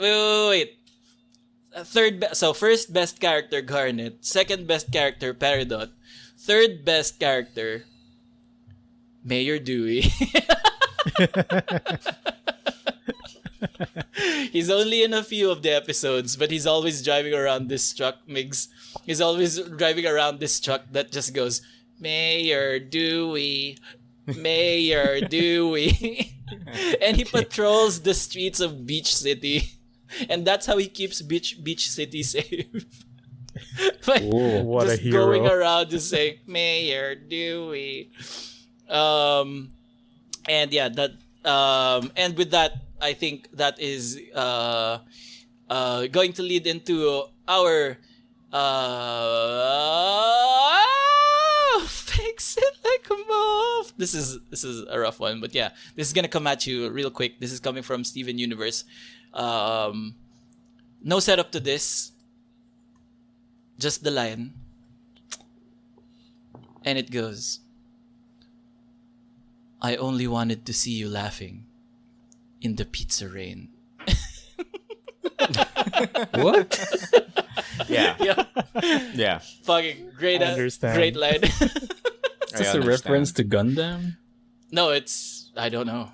Okay. Yeah, okay. it might have been some Blade Runner. I don't know. It's like it was so Oh, yeah, evocative. it kind of It's so- sounds could like a be Blade anything, Runner really. reference. Yeah, it was so evocative when I heard it. Like the cool kid saying, I only wanted to see you laughing in the pizza His rain." name Buck Dewey. I Yeah, think. Buck the dude Dewey. with the shades. Yeah. Damn. You cool, Steven. Yeah. Yeah. The cool kids never function like how you think they Normal would, kids. right? Yeah, they're not mean. Yeah, they're not mean, and at the same time, they're also sometimes very irresponsible, but also sometimes responsible. Like it's so weird. They're just cool. They're just really cool. They're just really cool. I think a bonus one goes. They're yelling at Steve. Like I think Pearl was yelling at Steven for something, and the cool kids As she does. as she does, and the cool kids go, "Hey, just cut him some slack." And then Buck goes, "Yeah, it's not his fault." And the other guy goes, Sour Cream goes, "Just let him be a DJ." Fucking great ass. I Dude, forgot about that moment. Steven That's Universe great. good. If you have HBO Go. Easy. Sick. I tried to do it on Netflix. Oddly enough, in Netflix, just Kulang. season... No. Hindi lang kulang. It's only one season. It's only season 4. Season Oh, 4. hindi pa isinula. Why? Man. Why? Why would you... Why one season guess and it's you have season to 4? HBO Go. Go to HBO Go, baby. I guess. Yeah. That's the thing. Hundo P. Shout out to Rob Cham for letting me borrow his HBO Go. That's the only reason why I was able to watch it legally. And with that ends my week. Who wants to do the next week? I guess I could. Go for it.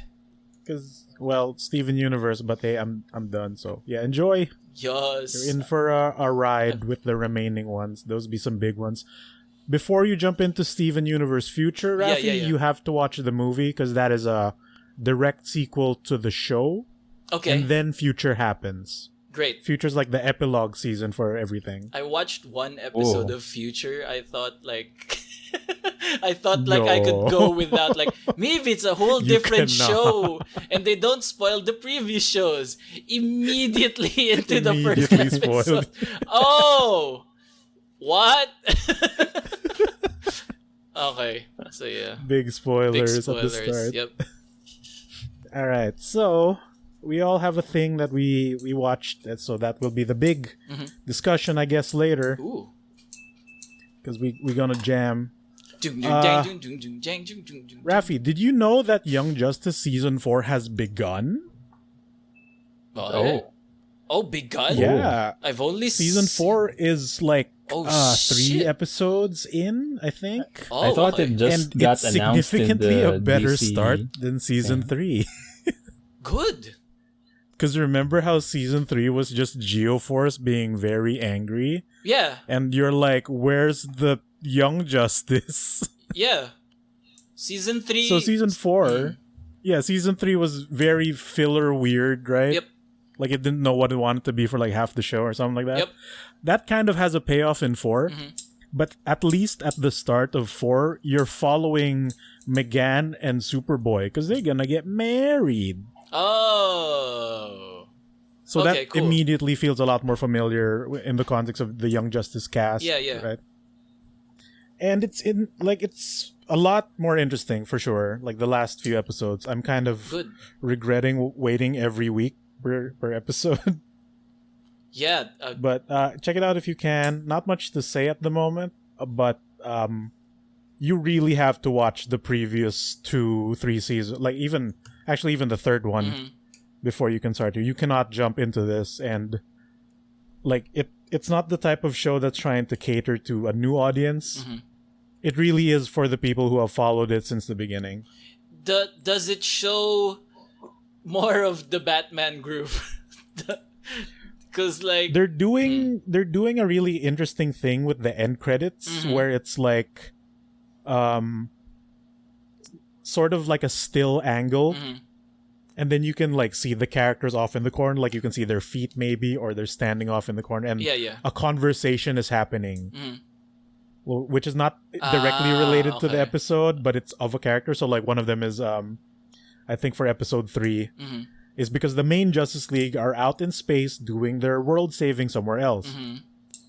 So it's Superman with his boots by the tree and him in the distance talking to Lois on the phone, and they're talking about their new baby and like baby Clark Kent pooped on the ceiling today. And Superman's like, oh, that's interesting. Are his powers awakening? Wait, Lois, are his eyes glowing? Lois, are they red? And like he runs off into the corner like, Cyborg, get me a boom too. Oh shit. Something like that. Little vignettes in the end credits. Yeah, little cute little things at the end credits for world expanding. But yeah, like the immediate the thing that's happening is they're on Mars, Megan and Superboy and Beast Boy, and they're doing the Martian rites to the wedding stuff like that. Okay. And Beast Boy is technically like the Mars brother, right? Because they used Megan's cells to save him, and thus gave him his green mutant morphing superpowers. So Beast Boy has like immense guilt with failing Geoforce. And the stress of the bad, because there's stuff happening in the Mars, conflict and whatnot. Like there's the issue of racism against the albino the Martians and whatnot. Yeah. And then there's like a sort of mystery about like some terrorist dude going about. Causing like they tried to destroy the portal that leads them directly to Earth, and Martian Manhunter almost like gets destroyed.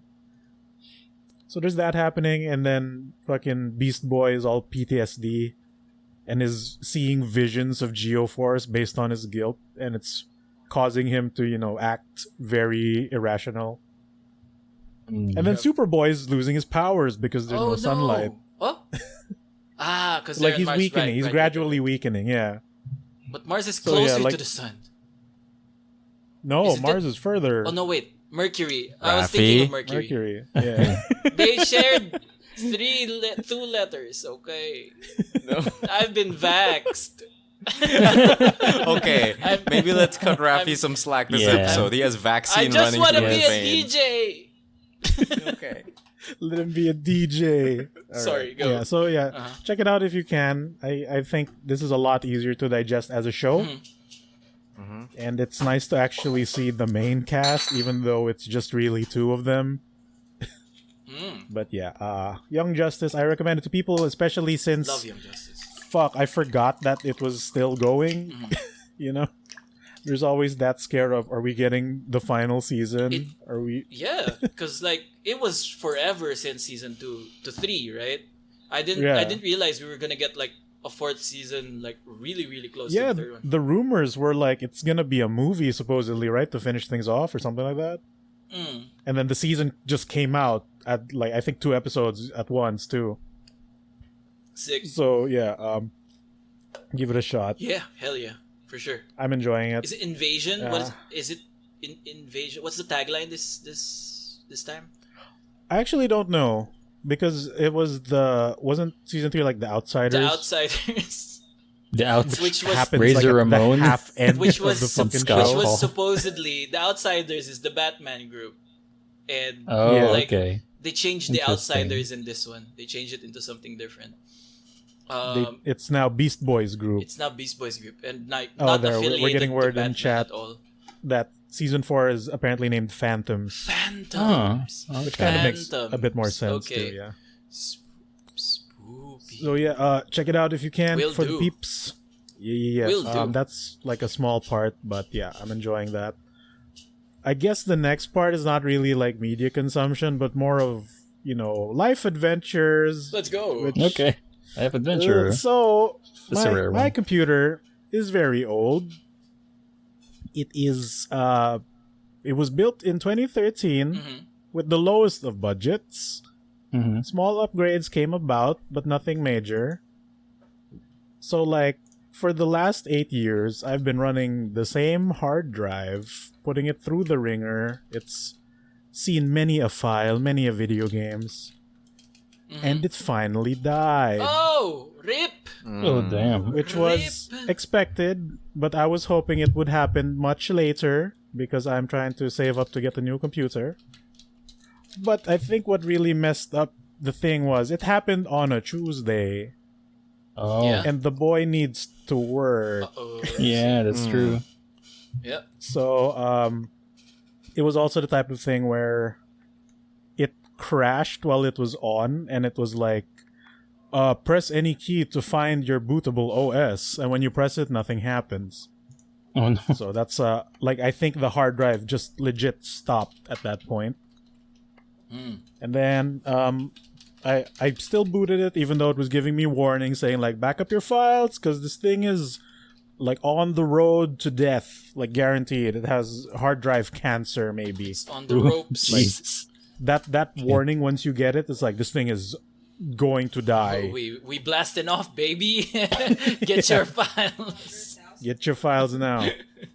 And I'm like, okay, I'll if I have free time during the week, I'll go, hunt for a new hard drive and then do the backups on the weekend, right? Where I know that I have the free time to do so.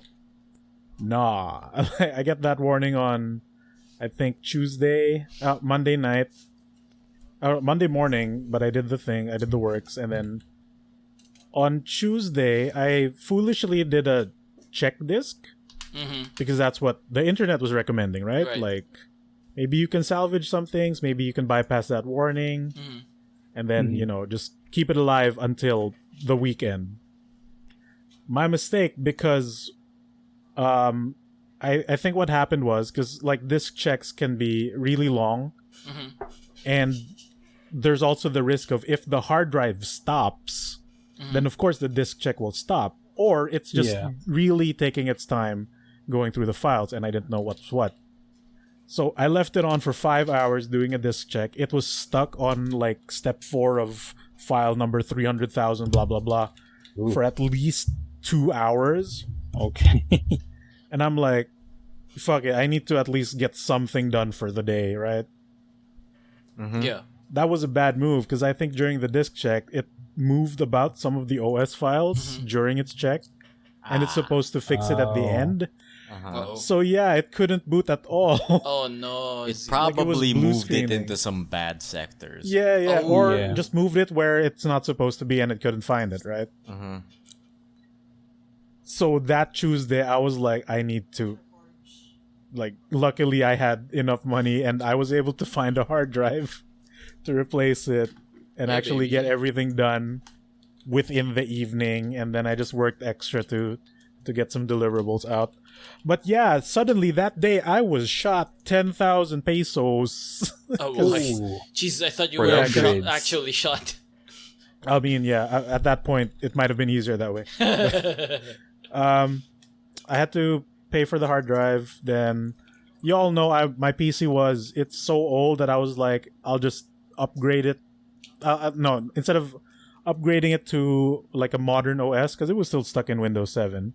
Oh man. And I was beginning to feel the incompatibility of updates on the thing, Right. and it's not being supported at all anymore. But I was like, if I reformat, it'll wipe everything, right? And I can't afford that right now, so I'll just get a new one, and then maybe once I back it up, wipe this old one. But nah, like, I had to get a new hard drive, and at that point, I was like, might as well just get Windows 10 while I'm at it, future-proof myself, Yeah. actually get to play things that only run in Windows 10, like Sea So- of Thieves being one of the major So did examples. you really like bought an OEM or an actual like Yes, disc? I bought a disc for like 4.3. Oh, an actual Apparently that's okay. OG. Yeah. Yeah.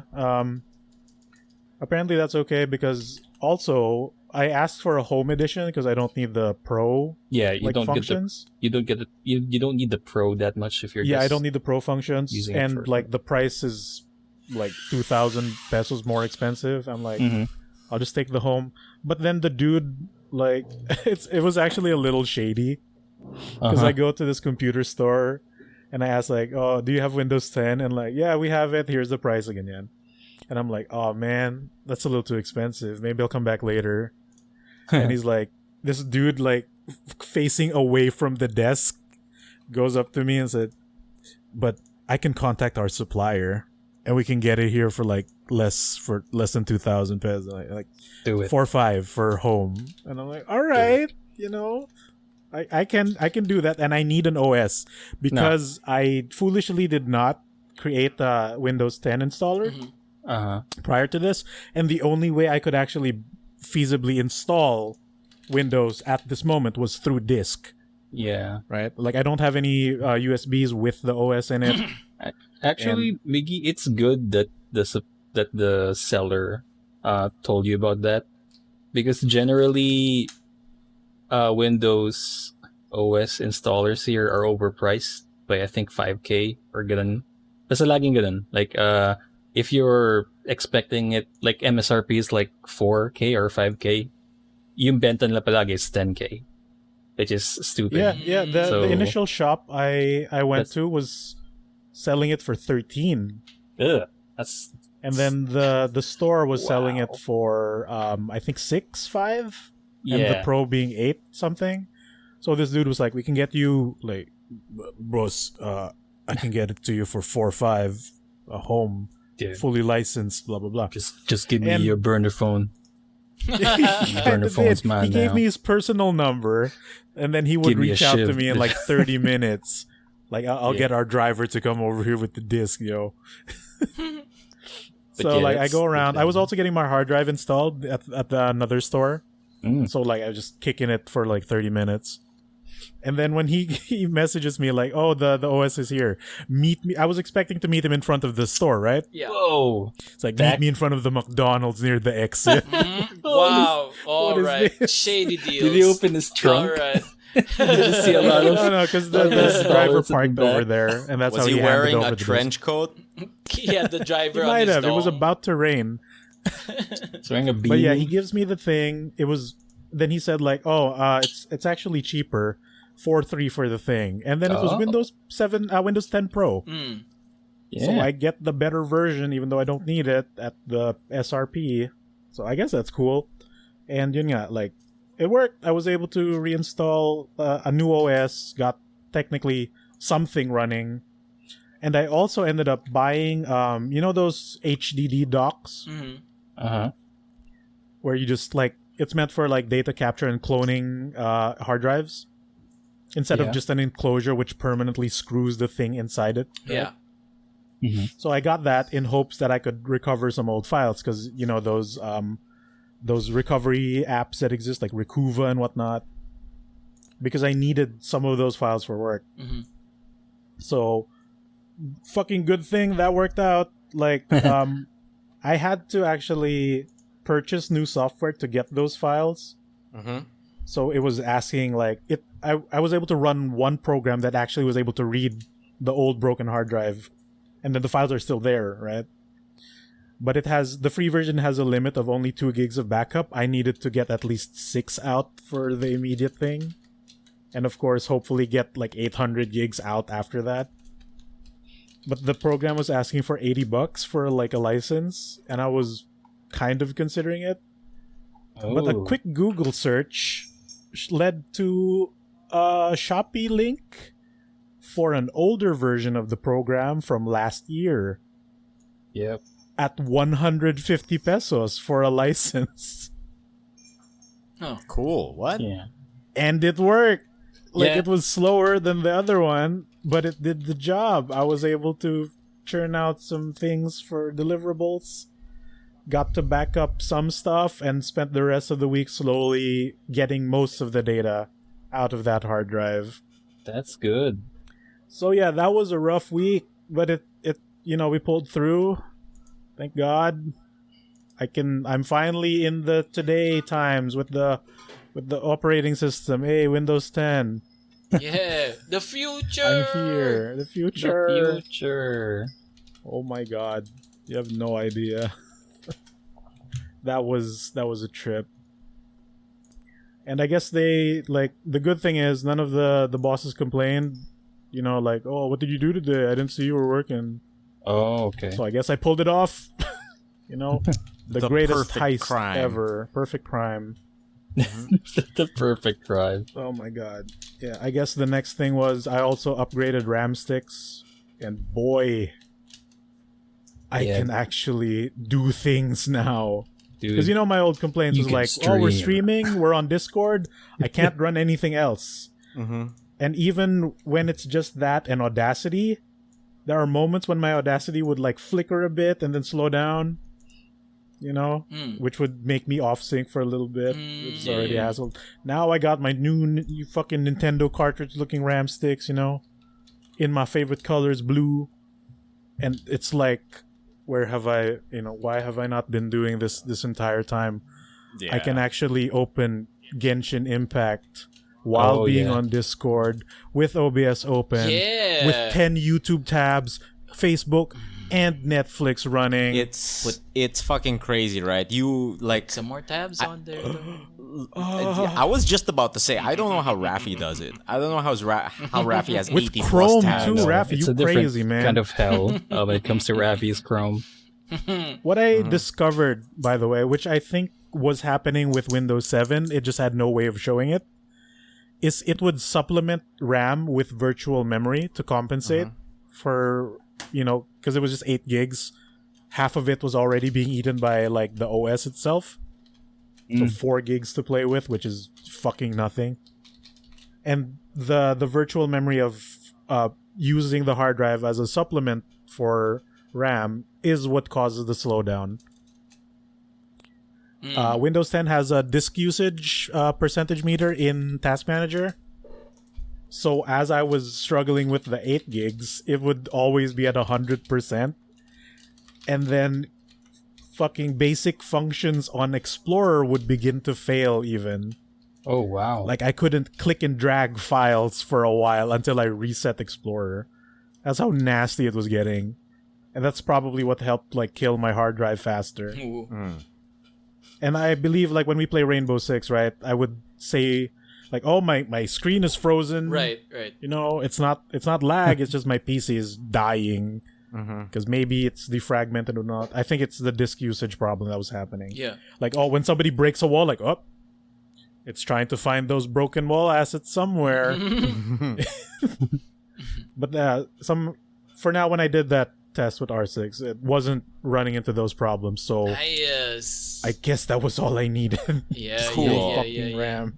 Because like I think that's my problem. Like I think like every once in a while my R6 will freeze too. Or my Genshin will freeze. I think I may be coming up against the same problems. Yeah. For sure. It's probably that. Especially since like even installing R6 eats up significantly heavy resources in your computer. Yep. For some reason. So yeah. I'm finally here. I'm not, caught up with the gaming graphics, but I can comfortably do the digital things now. And I'm just like, why haven't I done this before? Yeah. I should have done this before. It's also a relief also, that the RAM that you bought is still compatible with your old chip. So that's good. Yeah, I think when I built this thing, the most that ate up the funds was actually the processor. Yeah. I mean, it's old news now, but back then it was kind of decent. Because what like happened... all I did to play Overwatch was just get a new video card, right? Yeah. And as far as I can tell, my CPU is not really the problem when it comes to doing tasks. It's like it barely breaks the 50% mark. Because on Sans my a few exceptions. system, what happened was it was supposed to be also like a RAM upgrade, but at the same time, DDR3 is hard to come by. Yeah, during they're that not time, making so them anymore. I was forced to really just upgrade, which is okay. Like it's better. Like I've built you future proofed yourself. So that's future proof now. But It's fun. Yeah, like my RAM sticks are still DDR3.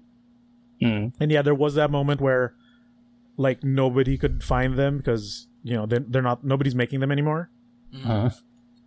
And I for some reason a bunch just popped up online for cheap, because usually if like DDR3 spiked because of the just people not being able to find them, Right. and somehow still need them. But there was a theory that came about, like, oh, maybe these are refurbished sticks from all the failed call centers and net shops and whatnot. Oh yeah, they And might. that's why they're like half the price. Yeah. Mm. That Right, also that makes sense. is possible. Like I've Yeah. managed to encounter people who are selling it. Like those pre-built PCs that never got sold.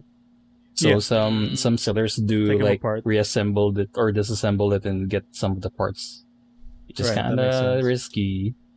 So, I mean, even though they say it's refurbished, it could technically still be brand new, right? yeah, it works. It it's works. just out of its packaging. Funnily enough, though, the RAM 6 I got were still sealed, which okay. made me really worried when I got them because, like, they're sealed. I don't know. Maybe these are like Chinese bootleg RAM sticks for all I know. But for the most part, I hope it doesn't break or anything anytime soon. But it seems to be doing its job. Sick. Like, I can comfortably, like, we're streaming this right now, and I have like 1, 2, 3, 4, 5, 6, 7, 8, 9, 10, 11, 12, 13, 14, 15. Oh my god, like more than 20 tabs on the Yes. browser. Yes. Jeez. Embrace the power. Ooh. That's already too much for me. That's too Jesus much. Half of Christ. these are for work. Half of them is like just Feel the YouTube's power. queued up. And my RAM is sitting at a comfortable 41%. Woohoo. Dude, when I would run like just a browser, Mhm. 70 to 80% by itself. Mm. And now it just tickles like the 30% mark. Yeah, baby. Yeah. My God. Love it. Love it. Like I still need to get a new like laptop in the near future because, like Bane said, time to go mobile. Plus, I would like a more powerful gaming machine in general. Like I could probably repurpose this into a dedicated stream machine so I don't Yeah. split resources, Ooh. right? That's This would actually be a good control idea. center Smart, and smart. then Yeah. the machine. The machine for something like that. power. Yeah, this one would have all the Unlimited cosmic porn and the power. viruses, and then the laptop would be the fresh new baby boy, right? So yeah, that ate up my week. Oh man, it's been a journey, and like At least it's solved have- now. System hopefully, solved yeah, though. it's working fine. It's the most comfortable I've been with this computer in a long time. Dude, like a This old fresh boy is working. or not even a fresh, like a well upgraded or a well deserved PC upgrade is a good feeling. Yeah. It's a really good yeah. feeling. And it's been a more comfortable experience to like reinstall as opposed to before where like, oh, it takes you 20 minutes to put Windows, it takes you 24 hours to put everything back. Yeah. This one was like, Snappy. oh, Windows 10 has noticed that you've had this in your history, would you like to keep these settings? Poof. And then when I log into Google, it's like, oh, I see you've previously synced your Google account. Boom, all my bookmarks there Yeah. and all my login info, and I'm like, I'm back, baby. Easy. It's like we've never left. Back to formula. All right. Which, yeah, it super helped out when I was, running things back. And oh my god, it's been a trip. And I just got my RAM 6 yesterday. You've already Very nice. done so much. It's Yeah, been dude. less than, well, it's been a full 24 hours at this point, but yeah. I can't wait to play more games. Woo, I just wish sick. I have more time. I'm guessing I'm saving the shared thing for the last person to mention. Yeah. Okay. Yeah. So we watched the thing. Yeah, baby. For the rest of the thing, nothing major. Genshin is the easy go-to. That new event, by the way, Emile, Yeah? I was expecting that to just be like combat trials with mild roguelike elements. I was not expecting fully voiced cutscenes again with this game. Yeah, there was even like a pre-rendered one at the end there. Yeah, like, big pre-rendered cutscene because there was graphics happening. Yeah, exactly. I was surprised too, and I was surprised that Xinyan was involved as much as she was. Yeah, that's really refreshing because she hasn't gotten anything in She hasn't gotten any play at forever, all. literally forever, right? Mm-hmm. So, yeah, that was fun. Done with the story. The last two, well, like the last one has yet to unlock. the second to the last one unlocked today, Yep. and it's fun. Yeah. It's also surprisingly easy. I mean, not to brag, but we're not the most powerful endgame travelers, and yet this domain is kind of a cakewalk. It's a super cakewalk, and I'm not sure if I'm attributing that to the fact that we have Chong-Li, but It's probably that. That shield it's is probably ridiculous. that. Because there's this gimmick where it's like a Takeshi's Castle kind of thing where there's traps before the combat rooms, and then you get like random draw buffs. Like it presents you with cards at the end of every combat, which gives you specific buffs to that like domain. It could synergize with your elements and whatnot, or destructible items, or just straight up, let's make your character a constellation stronger, which is nuts. I've never gotten that. I finally experienced C1 Gene. Oh wow. But some of the traps are as silly as spiked ceilings will fall, or there's a mysterious hole in the wall that shoots arrows That's pointed it. right at that chest. Yep. But to counter the card buffs, they present you with curses, which is some rooms that provide no combat will just give you a draw. But if you draw a card for a buff, you could randomly get a curse. And the curses could be as bad as like, will lower your entire team's HP by 30%, or straight up, one character cannot heal throughout the entire duration of Dude, this that thing. last one I did, I got that one 3 times. Like, Dude. like 3/4 of my party couldn't heal. What Dude, the fuck? I got that on my healer, which was nasty. But yeah, like Zhongli with his incredible big dick barrier, could straight up walk over these curse traps Yeah. and block them. Yeah, it's kind of crazy. Like, you fucking- can just really face roll with Chong-Li. Dude, but there was moments where the curse happens. I don't know if the explosion effect doesn't trigger, you get the Yeah. curse. But if it pops, you don't get the curse. I don't know. It's a funny weird. bug, but it's still busted as hell. Plus, you can straight up platform over them.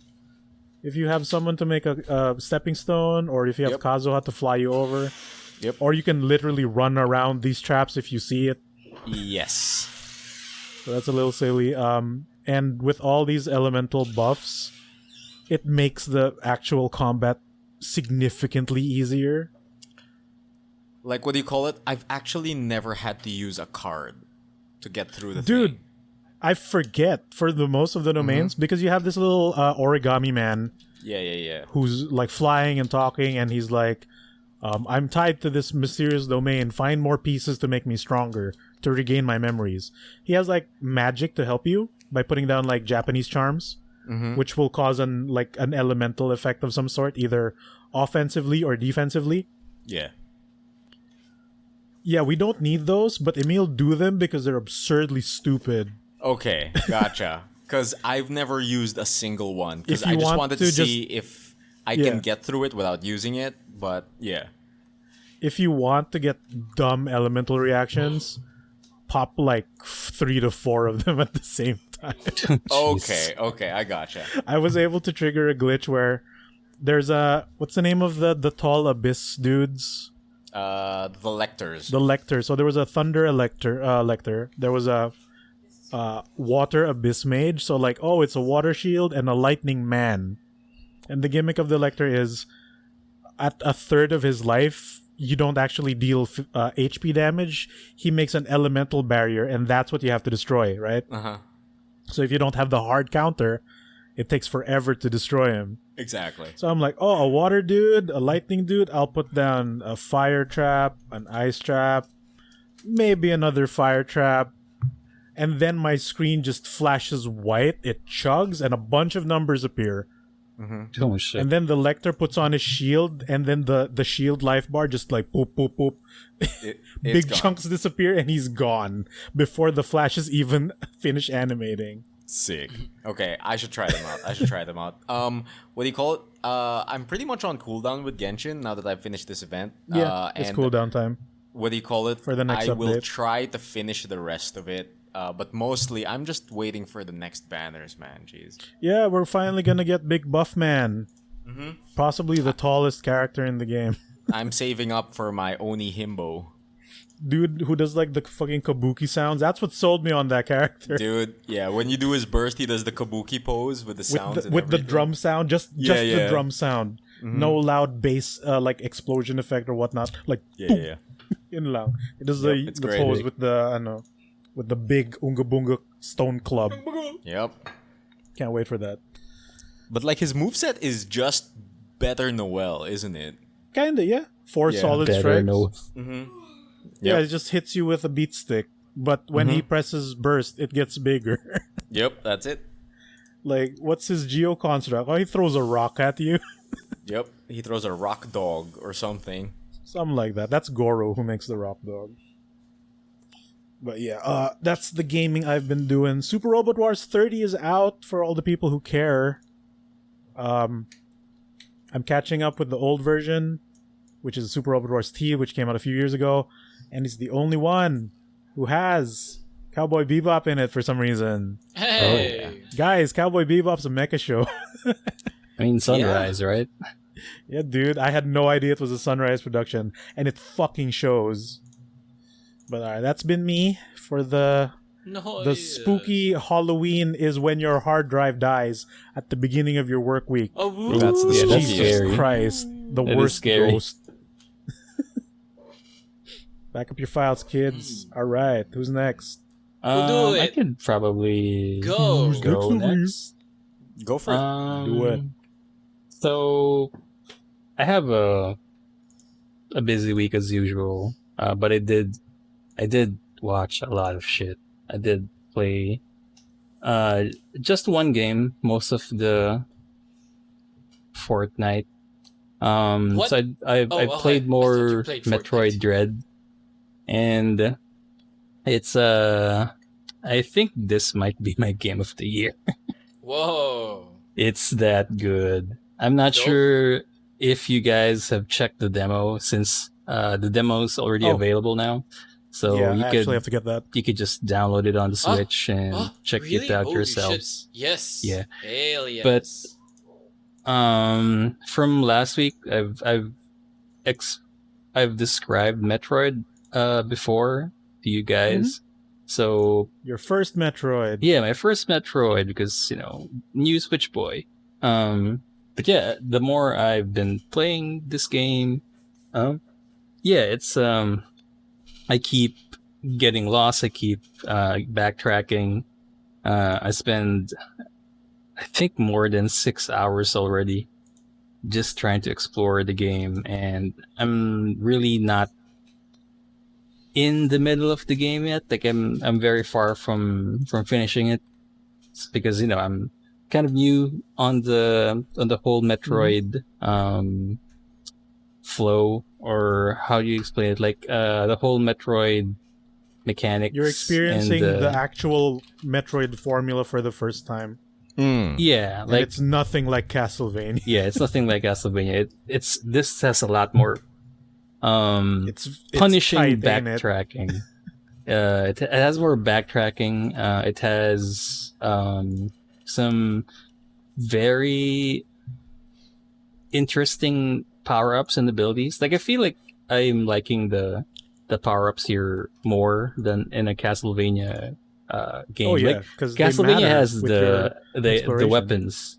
Like the weapons is what makes Castlevania great. Like you can customize how you RPG play type. or how you fight. Mm. In Metroid, it's all about giving you, like, the game gives you tools, and it's just up to you how you use it. And Yeah, and usually the power-ups in Metroid feel a lot more impactful because you use them all the time. Yeah, Yeah. It makes you better at exploring everything in the game, right? Unlike 'Cause, like- Castlevania, which is like, oh, there's a sword, here's a slightly better sword, here's a cooler sword, but pretty much they Yeah. all function the same. I know we all love Symphony of the Night, but like the power-ups in Symphony of the Night actually are not designed great because after you get through that grate using your mist powers, what else do you use mist for? Yeah. Nothing Or really. Nothing. after you get to hard to reach places as your bat form or your wolf form, do you ever use that in a boss fight? No. Nah, right? No. Yeah. Huh. So at least Dread, and in a Metroid game, like all of the power-ups you've obtained are just useful in both exploration and in battle.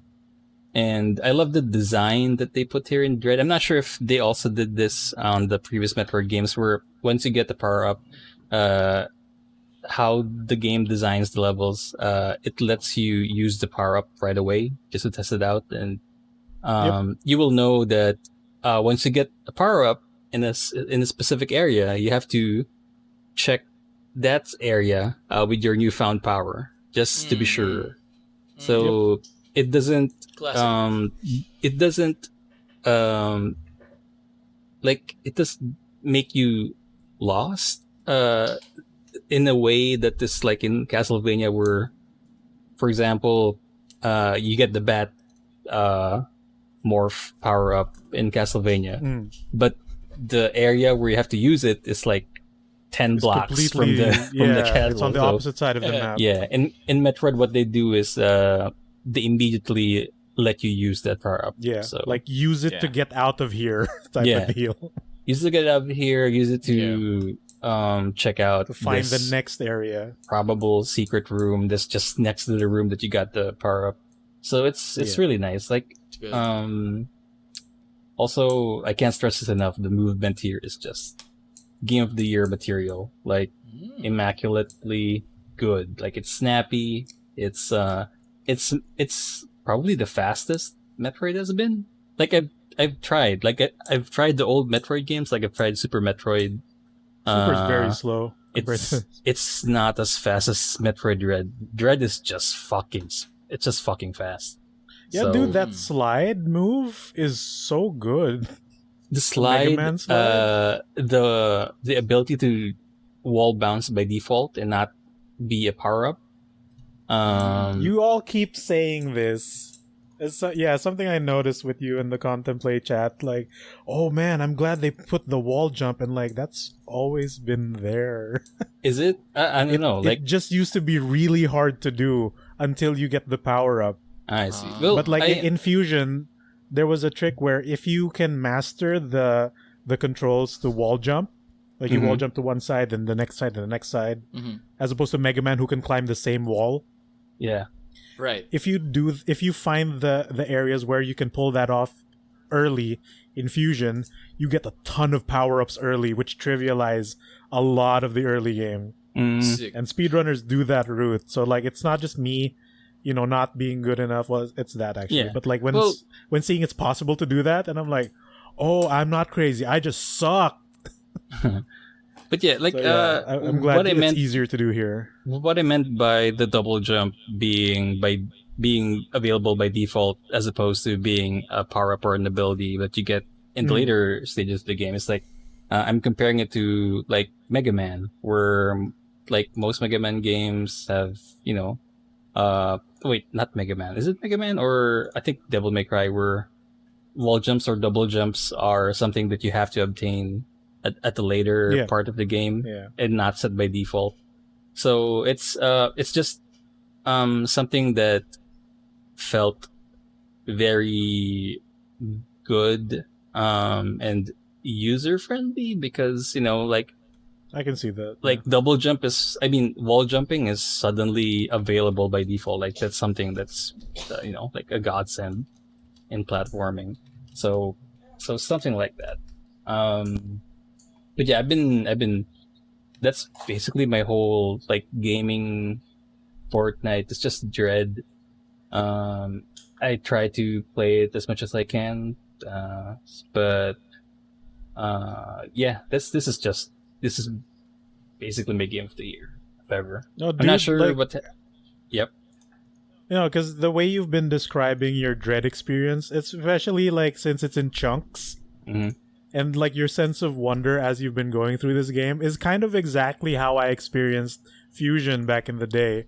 Mhm. Because I was like also a Castlevania nut in the PS1 era.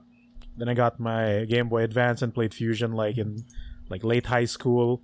Yeah. So I got to experience also the formula that birthed the Metroidvania genre, right? And it's the same feeling, like you start off without enough powers, but you have enough like utility to get by while still not being completely helpless. Then you build up to essentially a super form. And what I really like about Metroid is once you've attained maybe not even 100% of your power, like maybe 50% at least, even 25%, you begin blazing of that power. through these zones. Yeah. Like you memorize enemy placements as you go. Like you're just running through like rooms to get from point A to point B as you're getting lost in the map, missing one little dumb secret and whatnot. Yeah. And then getting a new power up, which then expands the map even more, right? And then you just kind of muscle memory all of your skills that you're switching to them without a second thought. And it looks like you become a speedrunner in a sense at some point. Yeah. Like you've mapped out your movements like 3 rooms down the line. Like, I'm gonna run here, I'm gonna shoot that guy, I'm gonna freeze this guy, step on that guy, jump on the next one, wall jump to this. And then, especially when you get the Shine Spark, which is super speed with damaging armor. Oh, yeah. I've gotten even that crazier. one. Like, and I've seen you get air dashes in this one. In Dread. That's nuts. It's great. Like, I've actually experienced that type of scenario, Miggy, where there's like 3 maps ahead of planning where you do the super dash.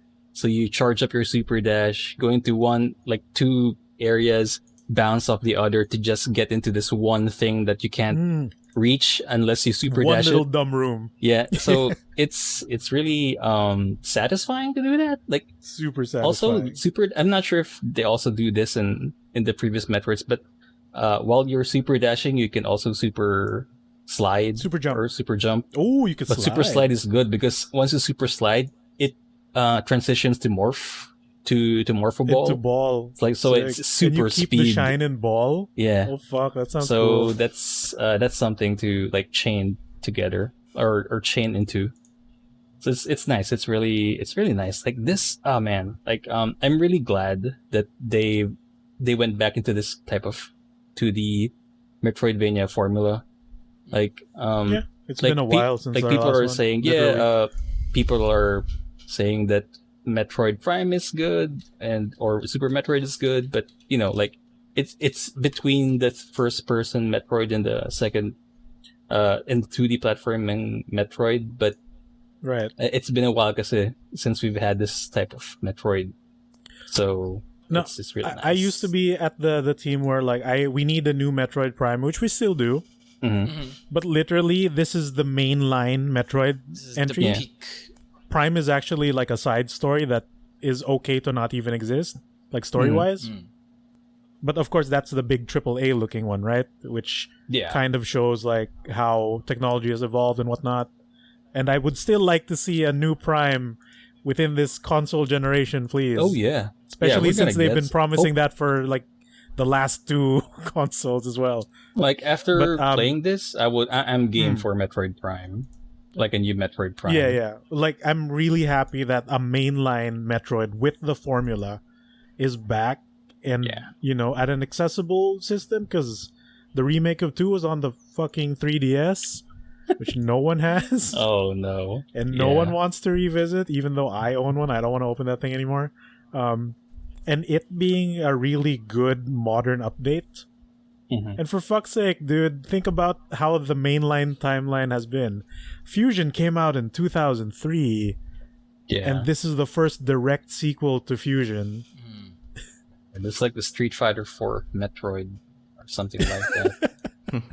10 years, almost 10 years in the making or something.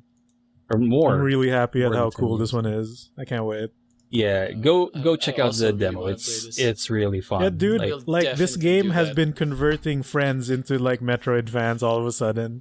Yeah, and like your story is very much the same as everyone else. And like I said, it's reflective of my experience playing this series, like almost to a T. The flow is almost the same.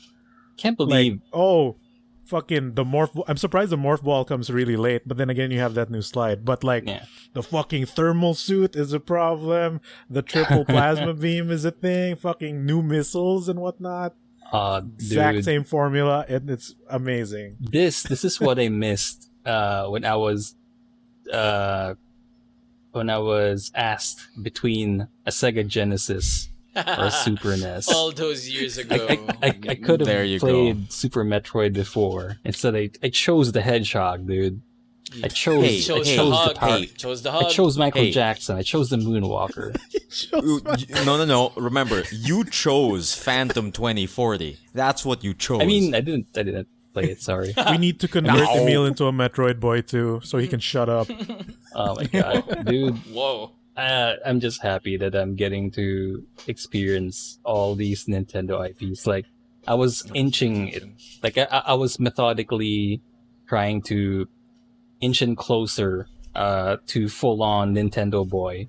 So I first went into Donkey Kong. I first went into The classics. Mario Brothers. Oh. So I think the final stage would be What's for missing? sure. You I did don't know, Zelda probably too. Odyssey or Zelda. Oh, Yeah, Odyssey. actually did Zelda. doing Zelda. Yeah, Odyssey. Yeah, Odyssey. modern Yeah. 3D and Mario is another one. You're Yeah, gonna the Mario love, You're gonna love a You gotta Mario do the game. Mario games. I actually want Luigi's Mansion 3 because Luigi's my favorite Mario character. Mario. I heard good things about that one. I really you hope probably enjoy. Yeah. Oh, I was about to say, I really hope that the Mario shout button is still present at Luigi's Mansion 3. I hope they still got that thing. Yeah, because in is the he first still Luigi's, looking for Mario in the third game? I think it's I not hope. just Mario; it's just all of them now. So Is it all of them? God. yeah, because if Raffy, if you haven't seen a Luigi's Mansion game, there's basically a dedicated button for Luigi to call in Mario. I think I've heard So of it. you yeah. run, so you run into this mansion, and if you press like this button, he'll go Mario. Again. Mario. And then It whenever serves there's no a, other function. it serves no Oh, other it function. has no and- gameplay, anything? Nope. Okay. But it's contextual. Like if there is a ghost near you, Luigi will get more scared, and it'll show in his voice. And sometimes he will just yell That's cool. That's cool. like he's really like terrified of his surroundings. So that's one of the things that I like about Luigi's Mansion when I first tried it on the GameCube. Yeah. So yeah. That button is just the dedicated slowly shit your pants I'm in a ghost mansion button. It's true. That's all it does. Like I have to talk to myself, so I have this button ready to just call my brother. But yeah. Oh man, Metroid good. Metroid Dread good. Go buy it. Game of the year for me right now. Dude, I'm glad they put up a demo. Until I get That's to gonna be play. the one. I am Well, so until we gonna get go to in. play Endwalker, Emile. So I'm also Yeah, dude. Endwalker's next checking month. out It's that. coming. Yeah, actually next month. Other than that, I've been doing some media consumptions also. Oh, and actual consumptions. So I was looking at my notes. I can't remember why I put the words burgers in it. So I guess there's a continuation of this burger war that we're having. No, I Ghost remember. Burger part of it. You had the Ghost Whopper. Oh, okay, yeah. So the Ghost Whopper, not really Which is good. perfect for Halloween. Yeah, but it's not really good. Oh, It's For those of our listeners who are unfamiliar with the Ghost Whopper, what is the concept of a Ghost right. Whopper? The concept of the Ghost Whopper is that you take a Whopper and get rid of the cheese, put the cheese inside the bread by infusing it in the bread. So you get a Okay. cheese-infused burger bun that's colored white. So- That's why it's called the Ghost Whopper, because the bread is white. Ooh. yeah, like a so, ghost. so the burger somehow got thinner. Like, you don't have, like, if you have a small mouth, you don't have to, like, unhinge your jaw if you're having problems eating a Whopper. So I guess that's one advantage of it. It's just one advantage of the Ghost Whopper, so, like, it's one level thinner.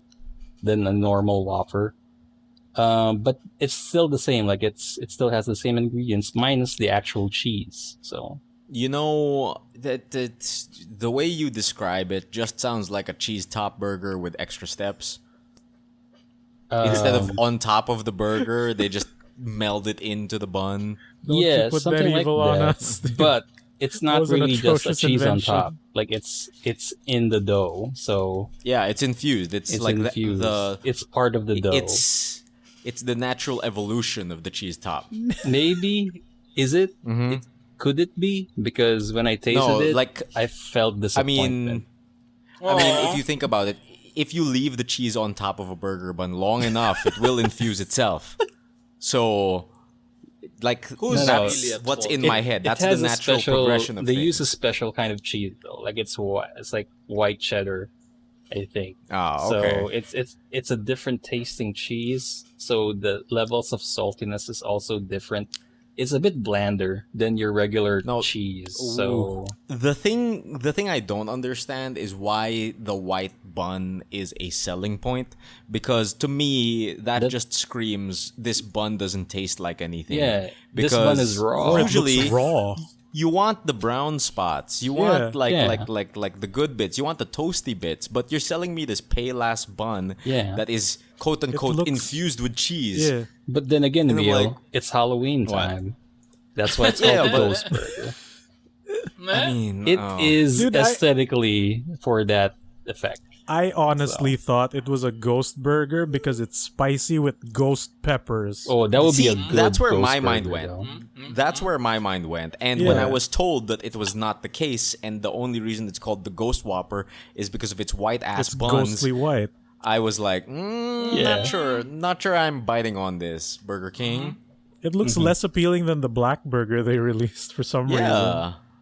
Cause like you see the white ass buns and you're like, oh, it's not cooked. Yeah. It's not done. Exactly. It's not toasty. It's not what I want in a bun. Yeah. But yeah. That's why I'm so, saying this is the natural progression of the cheese top burger. Because we don't want it. Like I said, Because is we it don't want because it is You're giving not, the cheese top too much credit. It's not as salty. It's not as tasty as a normal Whopper. I mean, it has its own unique taste because they use white cheddar. That's it. Like compared it to the regular ass cheddar that they American use. cheese. Yeah. That's like the two selling points for the Ghost Whopper. So for me, it's kind of like a step down, to be honest. So what I did was a while ago when I was eating, I didn't order the Ghost Whopper. I ordered 4 cheese get? Whopper. Like, give me back those cheese, baby. Better? Give me, Better? give me back the cheese. So yeah, now I'm that's my burger story. Like I still have some. I could have had something better for tonight, but I didn't because my The folks ghosts. here like Oh. my folks here at home ordered Burger King, so I'm stuck with that choice. I don't want to go That's fine. solo because it's economically No. easier to Blame- deliver Blame food the in ghost. the same restaurant. Blame But yeah. the ghost. I but mean, that's the thing. you had to try the ghost burger because it's the new thing, right? Yeah, exactly. Give it That's a fair shot. Yep. So that's why. yes, it is your journalistic duty to try the shit. and Like, that's why I would did. like to try it. It's just not available in my store. Oh What yeah, about- I've Which heard it's not sucks. available there in your area, maybe. So Yeah. that's sad. What's a smart fast food Halloween thing? Like maybe some bloody fries. Like I mean, that's slathered just in fries ketchup. with ketchup, though. Yeah, dude. I mean, That would be sick. Here's my proposal, Okay, Raffy. okay. Order Army Navy and get like the biggest bully boy burger because the scariest thing is death. I mean, Is it Wow. too yeah. big? Aside from the trip to This the bully toilet boy. afterwards. The real ghoul is constipation. Yeah, What? the Is it fear, big? Is the Army true Navy fear. Bully Boy big? It's the triple stack patty one Uh-huh. or something like that.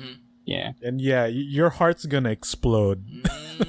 from that. It'll try. That's the true fear. It'll try. But It'll yeah, try.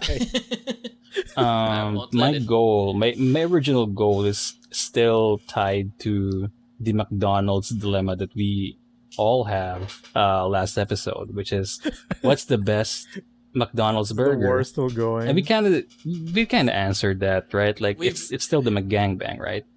But what is better than a McGangbang? No, wait. No.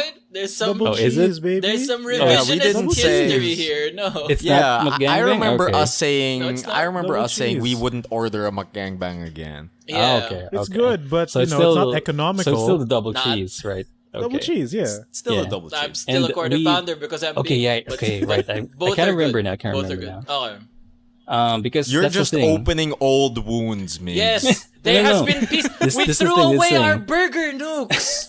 We've You gotten think the he thinks about achievement. this whenever he takes a new burger bite? It's like, I wonder if the double cheese is still king. Oh jeez.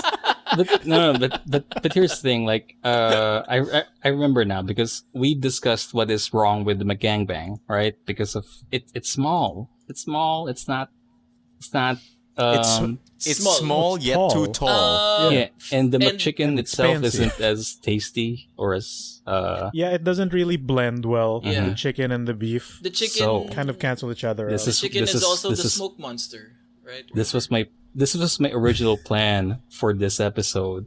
Like before, I was about The to make original my vision. own McGangbang, and I'm gonna name Oh, it. doing it raw? No, that's more I'm- expensive. I'm gonna name it the McPopeyes. The McPapa. I would use I wanna a see where this McPopeye- goes. I would use a Popeyes chicken sandwich Spicy as chicken as sandwich. the US chicken spicy. as as the chicken part, and then slab it on double with a cheese. quarter pounder, a double quarter pounder, so that there's two. It's Okay. still it's still a double cheeseburger, but it's wide enough to have the contain the Popeyes chicken sandwich. Yeah. That Watch sounds like a Migs. thick sandwich, though. Watch Migs buy those pressure compressors you see on YouTube. Oh yeah, Oh yeah. Those machines that just crush everything, but he's I'm gonna gonna do it for this vacuum tall ass seal this sandwich. shit. I will make it as thin as like a wafer. Shove it So all you in can my bite it without unhinging your jaw. mouth. Yep. I would go deep in this journey, and I'll try to report at the next episode. Sick. So let's see if the McPopeyes can beat the McPopeyes. humble double cheeseburger. The workhorse. Alright. The And, workhorse Yeah, of the McDonald's aside from corporation. me, like ordering a double quarter pounder and a Popeyes chicken sandwich, I would still order a double cheese for comparison. So I hope Give I it a will. fair shake. Yeah, I hope I will not get sleepy after devouring those three burgers. But other than that, the actual media consumption I got, it's a lot. Like I did rewatch of Silent Hill because The first one? yeah, Movie? the Silent Hill or- movie. Okay. Because I've seen a That's a YouTube spooky. stream of Calliope. What is it? Callie Mori. Mori And- Maury Calliope. Calliope. Mori Calliope. Maury Calliope. Rura, Calliope. and Ina doing a group watch along of Silent Hill and Resident Evil Degeneration. So Oh, I was working during that day, and then you know what? This is a good distraction. I'll just watch the movie they're watching while they're also watching, and it'll be a fun thing, right? So Mhm. I did that. So I did get to watch. I did get to rewatch Silent Hill, and boy oh boy, that movie. Because in Silent Hill it stars Sean Bean as the father, Mhm. and That's Harry Mason. Yes, Harry Mason. They explained that in the sequel. Funnily enough, how they became Harry Mason, but it's not his real name in this movie version. But early on, like I five, thought yeah, no, like I thought you were gonna say like fucking they explained why it's Sean Bean. And I'm like, oh, Whoa. why? After all these years, finally clarity. but yeah, like early on this movie, like 3 minutes or 5 minutes in, we see Sean Bean tempting death already. Like he wants to die in the movie. As he do. To make it successful. He didn't. No. This is like Silent Hill is one of the movies where Sean Bean doesn't die. Oh, It's one of these movies. wow. So Very rare. it's like the That's why no rare, one liked it.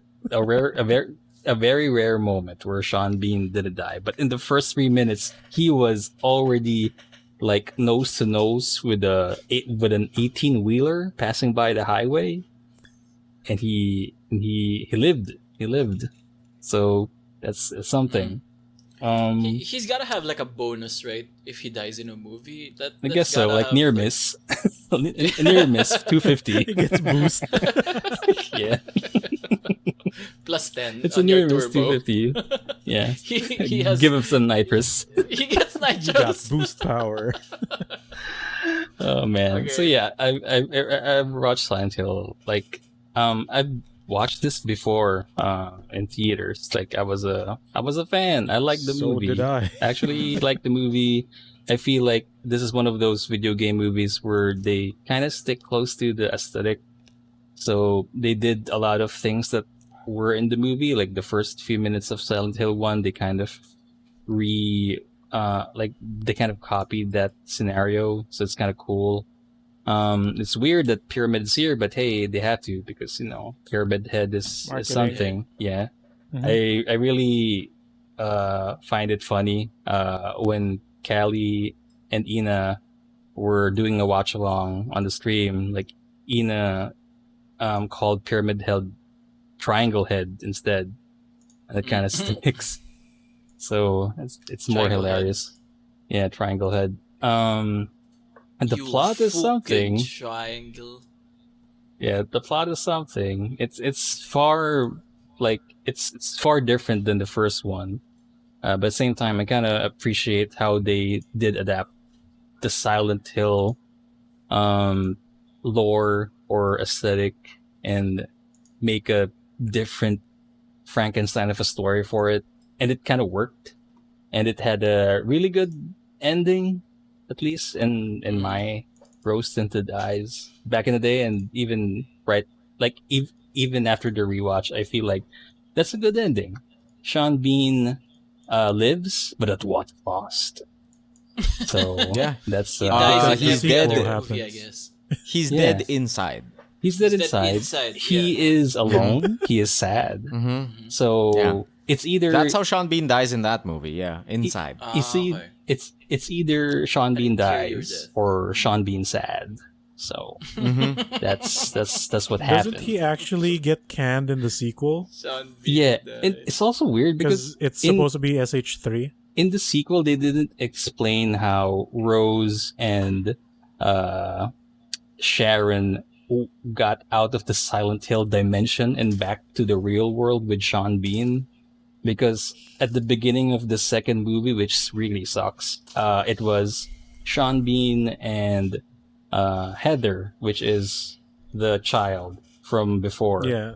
and the mother being stuck in the Silent Hill dimension, and they didn't kind of explain that at first in the second movie, but I did read the wiki and they said that well, they had some backstory in the middle, so I don't know. Like I didn't watch that movie because they said it sucks. It does. I can confirm this. Okay. I've seen it. They have fucking Jon Snow, which is at his Oh, like I forgot. pre-prime Okay. Jon I forgot Snow, he was so there. it's terrible. It's not.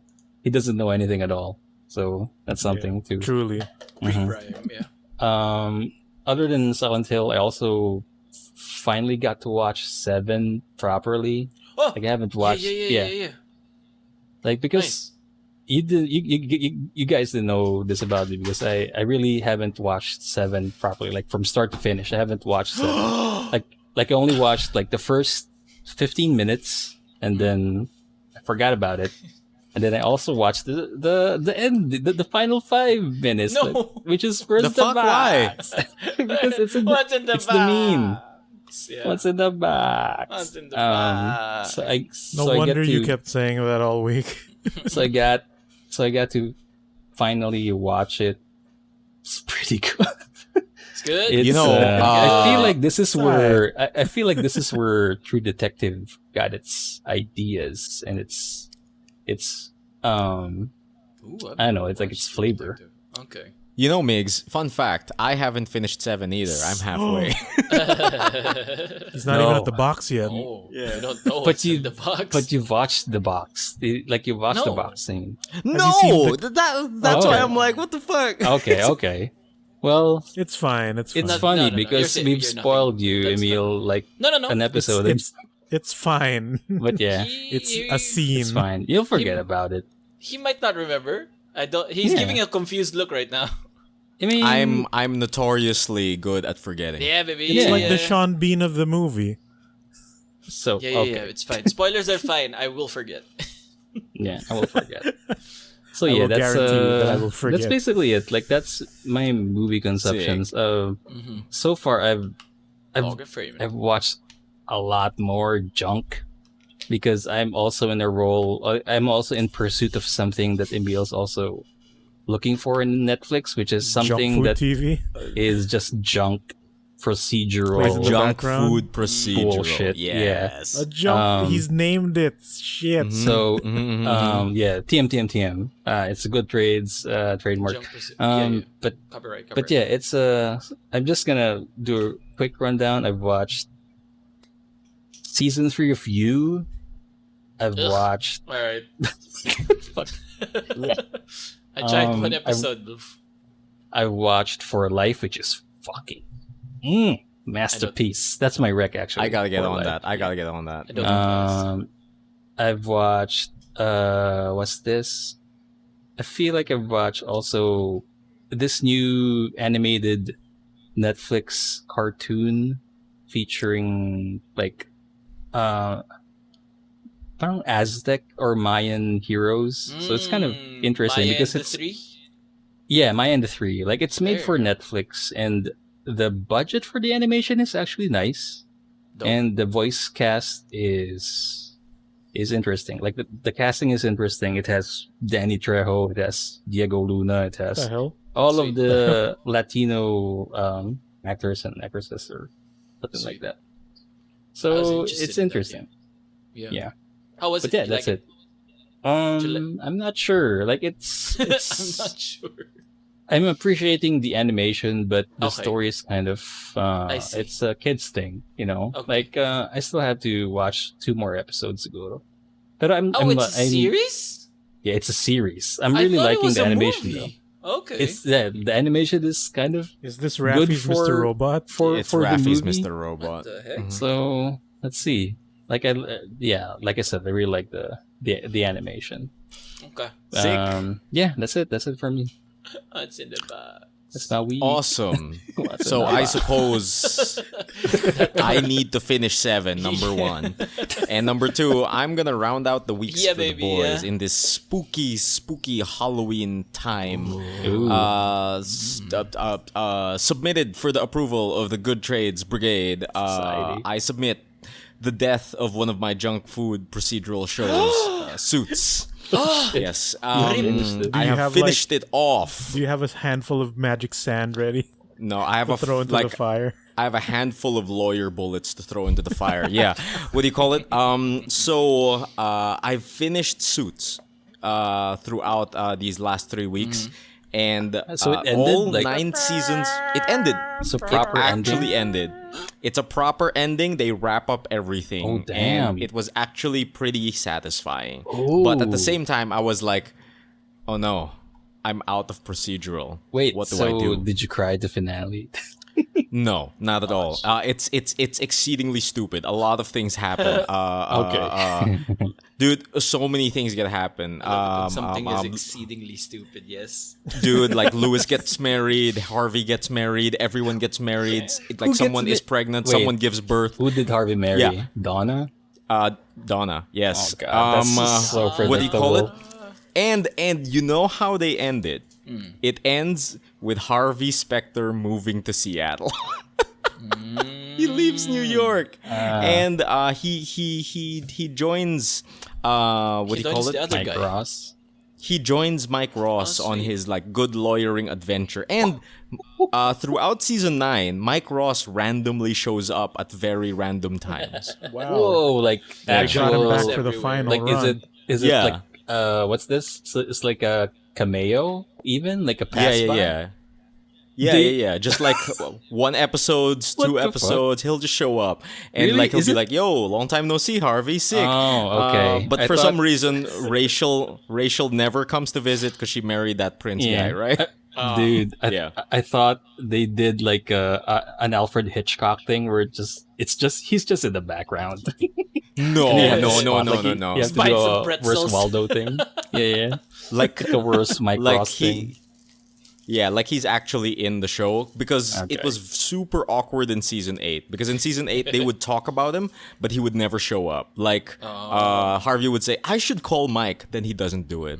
And but in season 9 he actually shows up. So I was actually Okay. pretty happy with how Suits ended, but Good. because of that I had no more procedural to watch, right? So like I tried searching.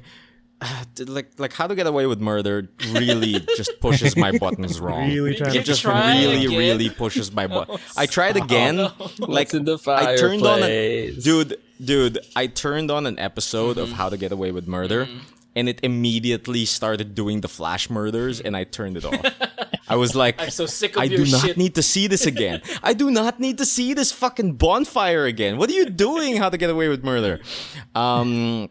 So yeah, like I just couldn't get that, right? So instead, I went back to another procedural that I actually stopped watching because it started getting weird, which was House of Cards. Any of you boys watch House of Cards? I was Just interested. one episode of season 1, but Yeah.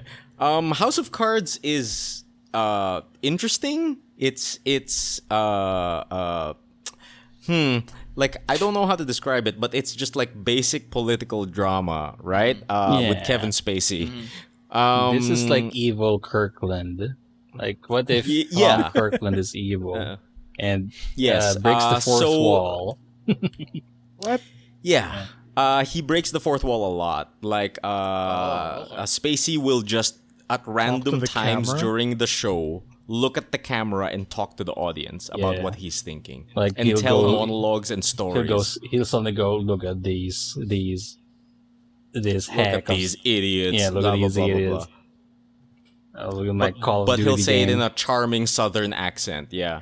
House of Cards is just all right. Like I swear. The reason why I stopped watching it is because it started getting really weird and not about the political drama anymore. It started being really weirdly conceptual and really stupid things started happening. People were having sex with everyone. And then I was like, no, I'm not interested in this anymore. And then I bit the bullet and tried to get back at it. And then eventually it finds its stride again. But the one thing I hate about House of Cards is it always has the most interesting things happen off screen. It's like it's the worst thing about it. They'll hype up like, like okay, Young this guy's Justice gonna get what's coming to him. Like he'll never financially recover from this. Blah blah blah. But all of that happens off screen. You don't see their reaction to what happened. You don't see like the visceral fucking implications of what happened. You only see the aftermath ever. Like that's the big problem with House of Cards. I And see. I think I'm still going to keep it in the background, but I think I'm going to jump on your recommend, Migs. Yeah. I think that might be my next procedural. Which is? I'm sure you'll talk about it during your Rex, right? Yeah. I think, I won't See? hype it up further. I'll hype it up during the rec. Yeah, hype it up later. This is But hilarious. what do you call it? I haven't really been doing a lot of playing. I think I've already talked about my playing with the Genshin stuff. But what do you call it? As far as other stuff I have consumed, it's mostly been watching stuff. So I actually jumped onto another new Netflix series called Inside Job. Have you guys watched Inside Job? I haven't started yet. I haven't, I'm but aware. I've Seen been it being hearing promoted, yeah. good things about it, I think. Yes. So Inside Job is a new an animated series on Netflix.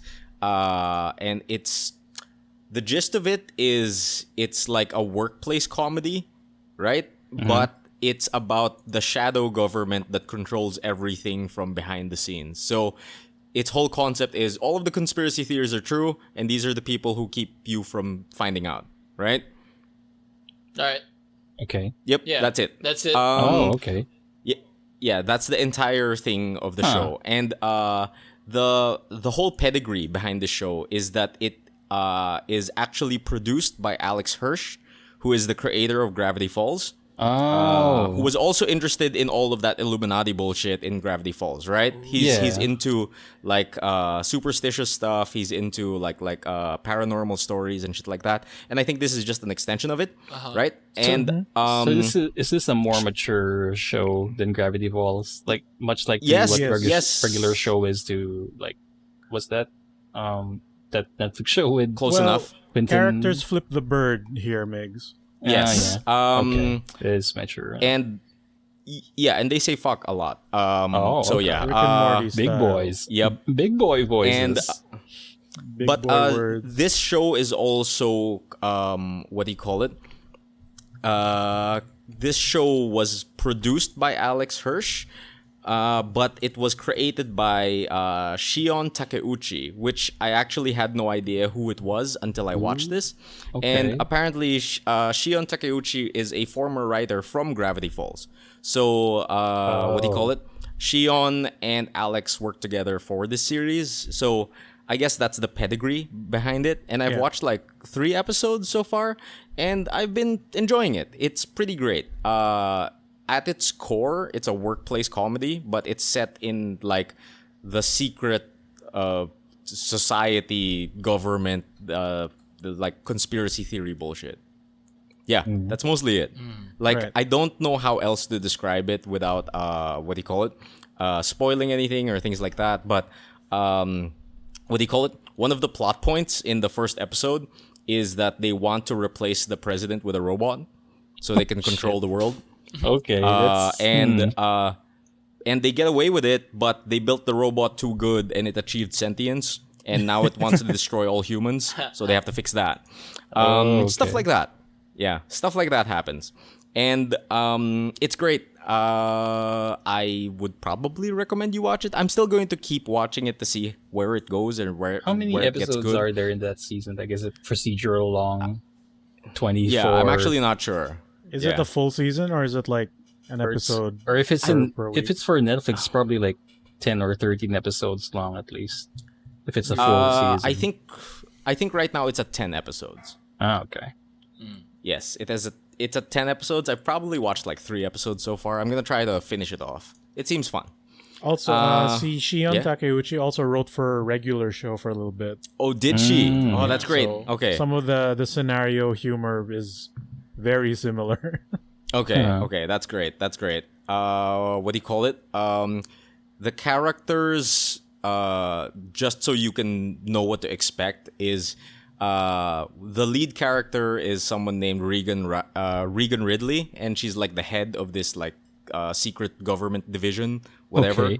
And she's like an awkward type tech genius kind of person, and she's kind of like their leader, but no one respects her, that kind of shit. Oh, no. And then the rest of the cabinet is like, one is specializing in social media, one is like specializing in the military, the other guy specializes in like drugs and shit. Like it's interesting. The military guy is named Glenn Dolphman, and he's a human dolphin hybrid super soldier failure. What the Like Okay. like they tried to create a super soldier by combining human and dolphin DNA, and it didn't turn out well.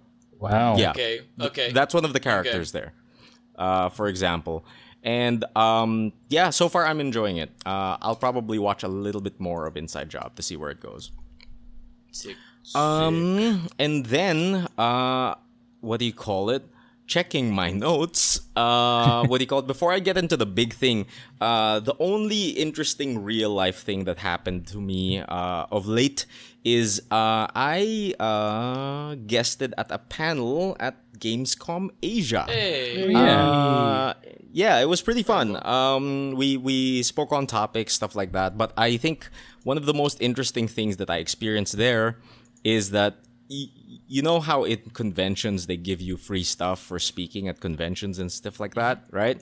Usually they give you an award. They give you a certificate or something like that. But for some reason, when like after I participated, they sent me an email and they're like, "Yo, thanks for participating. Here's an NFT." Oh, sick. Yeah, Whoa, I'm like, cool. "Oh, is this how they're doing it nowadays? They just give away NFTs." That's great. Oh. So this is the first time I've owned an NFT. Sick. We got two crypto daddies in the room. What is it?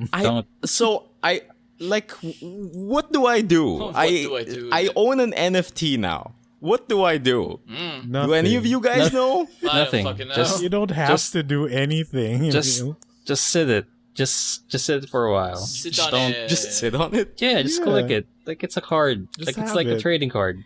What did Yeah. It Yeah. look like, yeah. Exactly. I got like something called like, dude, I forget, but it's something like the Gamescom Dragon or something. Which one did you I've get? seen this. I don't know, but like apparently I own number 40 out of 65 copies in the world. Cool. And I don't like Great. I own an NFT now. And I think the most interesting thing to me was just that I didn't know this is how conventions were doing it now. No loot bags, no certificates, just hey, here, have an NFT. Cool. Sick. Yeah. That's I good. know what to tell you, happening? man. That's good. Yeah, no, yeah. I feel What do you guilty. want? What do you want from me? I mean, guilty. Like Why guilty? like Why are you guilty, Migs? why guilty? No, not really guilty, but you know. Migs made all the NFTs in the No, world. like See, Emile, you gotta elaborate this story Yeah. now, I Migs. don't know. I have 3 NFTs. No, explain yourself. No, okay. There you go. See, Huh? that's Yeah. what I was asking about. Like I didn't catch it. are any of you NFT owners? Like yeah. how do you cope with this new reality? Funnily enough, the reason why I got 1 or 3 Okay. is I saw Or 3, or I saw 3. yeah I saw a Scaled real Facebook fast. I saw a Facebook post from a renowned Magic the Gathering artist that I like, which is Peter Morbacher. I see. He's the artist who did the Animar card and the what's that Lion King card, King of Bremas or Bremas, Yeah, King of the something. king of Orescos. All right. All right. King of Fresco's card. So I like his work. I like his work enough that I've also bought the playmat featuring his work. Like you guys saw my Capricorn This dragon playmat. Angel Mhm. playmat. Yeah. That's The by gray him. one. Yeah. Mm-hmm. So suddenly he posted a thing, which is he started doing Angelarium NFTs. So And I know how much you love Angelarium. yeah, exactly. Like I love it enough that I bought a playmat for it. So yeah, I what are checked it out. your I visited the page. Funnily You enough, barely missed this journey he took, Emile. no, he wasn't there. It was Carlos who was there. Like, No, I remember this. I was there for when he was asking what even Yeah. is an NFT. And then What I is that explained it. Actual purchase. What is like a Game Boy? I explained it, then I had to leave the room for something. Yeah, that's true. And then this happened? You left me. It You left happened, me and then you to came buy. back. Yeah. You And then came we were back. like, Emile, you just missed out this insane journey that Migs went through. Yeah. So so what happened when you got out is that I did research on what this NFT is. It was the Angelarium set. So it's like cards, digital cards, and like they are selling booster packs of it. So you get booster packs of 3 cards. So I just I got money to burn that time, and I said, "What the heck? I'm gonna support this artist by doing or by buying something uniquely different or uniquely ridiculous." Because I've already owned his cards. I already owned the Yeah, playmat. you're essentially just buying his art, but in digital form Yeah. instead of Mhm. physical. Or You have a playmat. basically a unique way to support his art. I did that. So I did an NFT. That's my reason why I bought his NFT. And Sick. Do you plan on selling it if it gets expensive? probably He doesn't I have could. to, but he could. That's the you thing. could. Like, it's kind of it's interesting like how they sell these because not all NFTs are sold in booster packs. I believe some can be sold in singles, which is more expensive. Depends on how they But- release the art.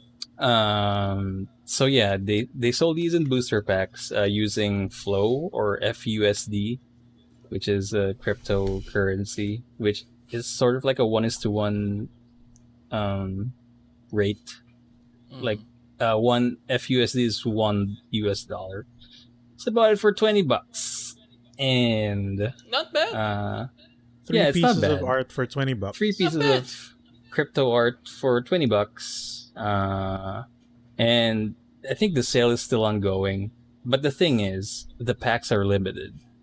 Like, they were selling packs at a limited amount, and most of the rare packs and legendary packs were already sold faster than the common packs.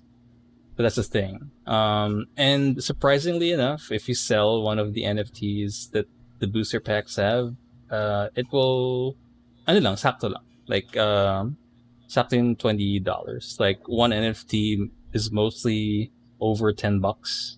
So if you're selling 3 NFTs, you'll get 30. So You get a little bit back. you'll get a little bit back if you want to sell it right now. But it got me thinking lang na, since they're selling this at a limited time with limited packs, and demand rises up a few years after. So, Yeah, what once if they stop making the packs. Yeah. it will be like crypto punks all over again, where it'll sell for CryptoPunks. maybe it will sell for a lot. So It might not, yeah. but Yeah. more often than not, it usually goes up in value. Yeah. In context, Raffy, CryptoPunks is like a free NFT that they were like a company. I forgot what the company name is, but they made a set called CryptoPunks, which is like 10,000 pixel portraits that turned into NFTs and were just given away for free last 4 years ago, and now they're selling for like 30 Ethereum or more I or see. something like that. That's a lot of So money. yeah, it's a lot of money. So that's how it went. Oh my god. And they didn't know it'll go Yeah. way up. So anyway, that's NFTs. You just collect. Okay. It's just cards. So why Yeah, were yeah. you For me. guilty? Why Because were he you paid guilty for it. That's where his fabricated guilt came from. No. Like And it's I'm like, it's just something. the same as buying something, dude. but yeah, that's the thing. Like like nothing to most be of guilty about. most of our peers are kind of like, like we know people that don't like NFTs. No, come on. When we were having that conversation, it was more on the positive end. Yeah, exactly. And the person who wasn't on board just doesn't know how they work. Yeah, exactly. And that's usually just the misconception of it. But anyway, I've It's the I've same hijacked as- your NFT story. Yeah, it's But- the same as much. like, why do people put value on like a piece of cardboard with the print Black Lotus on it? Yeah. Yeah. Because people put value on it. It's not useful in life. Yeah. Yeah. diba? Yeah. Just there. It's the exact same thing. Yeah. Exactly. I guess it still doesn't connect where the guilt is coming from. Yeah, that's my It's whole just question. because he paid for it, and it doesn't. No, He it's not. doesn't need it. It's not that I paid for it. It's just that the process of paying for it was just an adventure. Like Miggy knows this. Like I've gone Oh, yeah. tooth and nail I honestly trying thought- to buy I thought this you were gonna- cryptocurrency. I really thought you were gonna give up. Like once Yeah. you hit a wall, because it's like, oh, they don't take PayPal or whatever. yeah, like And then mamaya, getting this getting this cryptocurrency that they're using for this NFT that I'm trying to buy requires MoonPay, which is something that's only available in the States MoonPay. or Canada. Okay. So I spent an hour trying to figure out how to bypass that wall. It's When you like when you sign up for MoonPay, did you think like the first people who signed up for MoonPay, did they think it was a scam? Because it was like, hey, give us all your credentials and put it into our new service, MoonPay. I don't know, like it's, It's sort so of like Swipe dubious. or I see. PayMaya. It's just a way to buy something. I see. So I don't know, like Gotcha. it's Gotcha. I tried to read about it too, and eventually that's a service that was also used commonly nowadays, aside from Swipe. So MoonPay is something Yeah. that's kind of well known. It Well, it was really just the region blocking that was stopping you. Yeah, I gotta figure this shit out on my own as well and go on No. my own cryptocurrency NFT Don't go on your own, Emile. Don't. Emile, yeah, you need help with this kind of nonsense. Like I gotta you go on a gotta- vision quest, man. Dude, like everyone around me has been talking about NFTs and cryptocurrency, and I feel like I'm the only one who hasn't dipped my toes in. And I feel like because of my participation at Gamescom, they've like, no, you're in here. You're in You here. own one. Yep. Welcome to the You club. got it for free, dude. Yeah. I'm looking at it right now. It's wait, let me open up my digital inventory. Wait, your How wallet. does the owning of that work? Like, Yeah, where does it get stored? it's called the Gamescom Asia Dragon Abyss Edition. Wow, that sounds sick. And it's backed up on Ethereum. Interesting. And I own number 50 out of 65. This rare Abyss edition of the Gamescom Dragon honors special VIP guests of Gamescom Sick. Asia 2021 and is part of an exclusive NFT collection created to celebrate the first ever Gamescom Asia, limited to 65 pieces.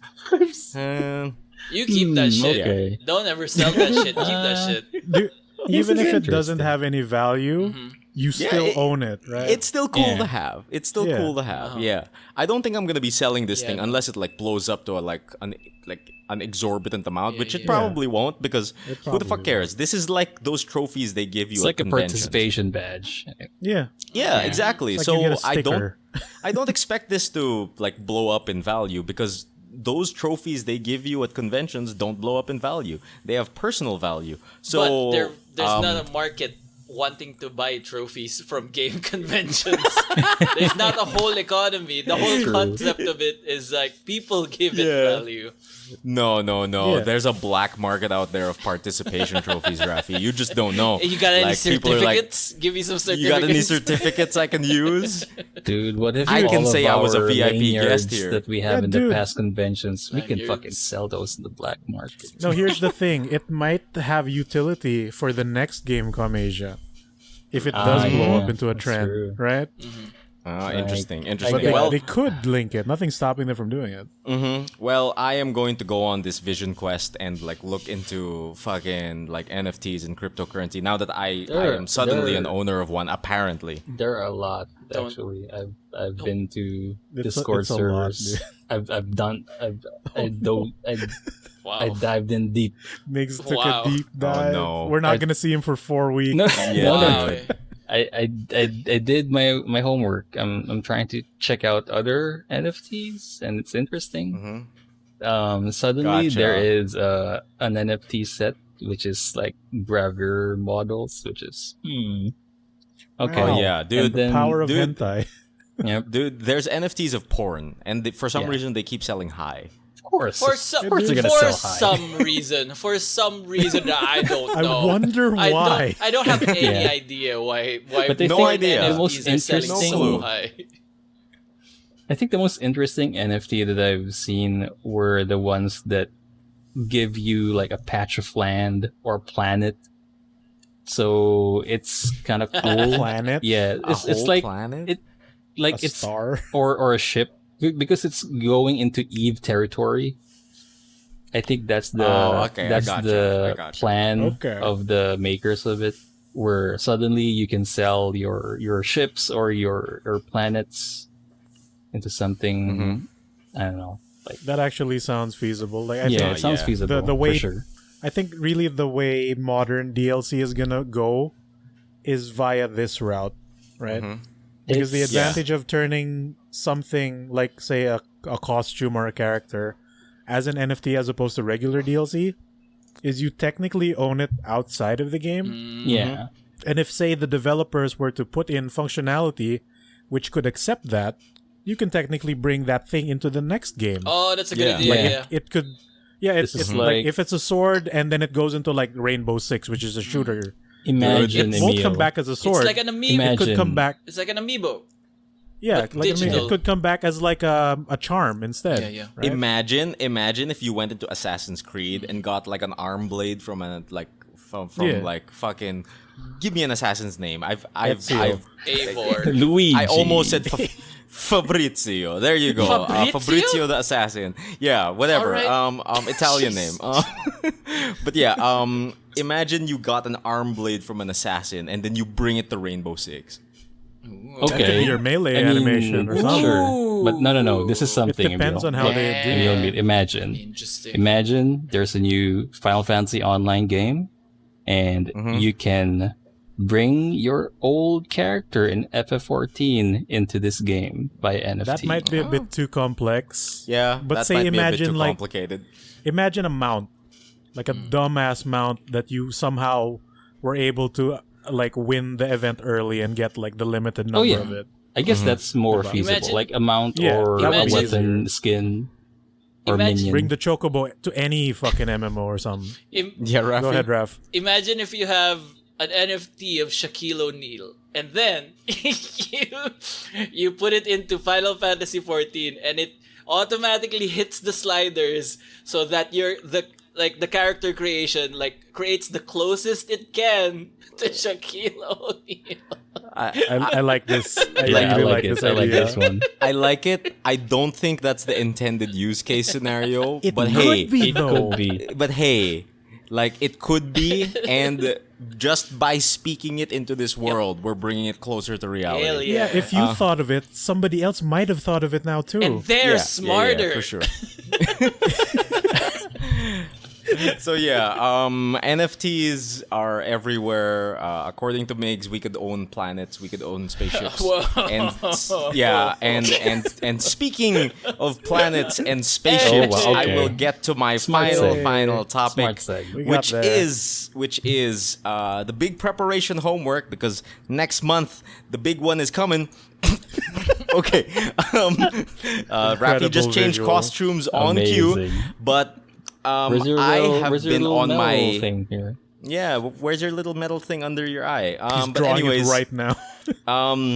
Wait, you gotta explain the Dumbass. visual for the audience, yeah. y'all. I will once I get to my topic. I am on the big rewatch of Cowboy Bebop, which is finally on Netflix, and we're laughing and losing our minds because Raffy has put up an image of Jet Black and superimposed his head upon it. So Yep. yes, was welcome ready. Raffy Black. What's this Zoom Yes. tech in Discord, Raffy? Holy shit. Raffy, the black dog himself, is here. Once he bites, he never lets go. I'm rewatching Cowboy Bebop, and I fucking love Cowboy Bebop. Always been a thing, and it's actually Donna's first time watching it, so it's been a blast. Kind of like my me God. just reliving it, and Donna experiencing it for the first time. Are any of you guys on this Cowboy Bebop? My Wait, first are time you watching? Wait, is Donna watching this and you watching Donna waiting for reactions? Basically, that's what's happening. Basically, that's what's happening. Like certain episodes will pop up, and I'd be like, "Oh, this is the." Nope, shutting up. Or like episode like. One of my favorite episodes, Toys in the Attic, like fucking shows up, and I'm like, "This is the best episode." And then Donna's like, "What's it about?" No, just watch. It's like that's been the Wow. experience. That's been the experience. And it still fucking holds up. The animation is great. Like sometimes like it gets janky or it gets blurry, but it's like still lovingly handcrafted the way I remember it. And it still inspires the same feelings of like melancholy. But I think the number one thing I love about Cowboy Bebop is its world building and how well they've conceptualized this dystopian world that we've expanded to the stars and the other planets and the other moons, and it doesn't go out of its way to explain its world to you. It just does. Sick. You know what I mean? Yeah.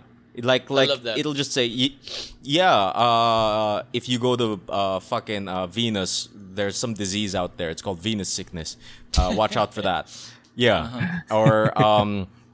Or like when Spike steps out on this planet, his voice starts going really high pitched, and then he's like, "What the fuck?" yeah. And like one of the locals will say, "Oh yeah, there's a lot of helium on this planet. Here, take this pill." Sick. It's the little stuff like that like makes me really appreciate Cowboy Bebop. Any of you boys on this? Yeah, it's my first time watching the series proper. Yeah. Like I've known of it, and I actually thought it was a movie initially because I remember seeing all the Animax push for that back in the day, right? But there is a movie. There is a movie, and I know that the fight scene, they've animated it in Naruto. Oh yeah. They recreated one fight string. This is Straight up. This is Stuff like also that. my first time properly watching the season. I've watched a few episodes, but I mostly remember the movie because that's the first Cowboy Bebop I've experienced, which is the movie, which is weird. Yeah, the movie's really cool. The movie's really cool. Really But cool. But this is me watching it for the first Cowboy time. Bebop in general has a very episodic kind of feel to it, but with an overarching kind of story for all of its characters that goes throughout the series, which I really like. Any thoughts? Because I'm just rewatching this.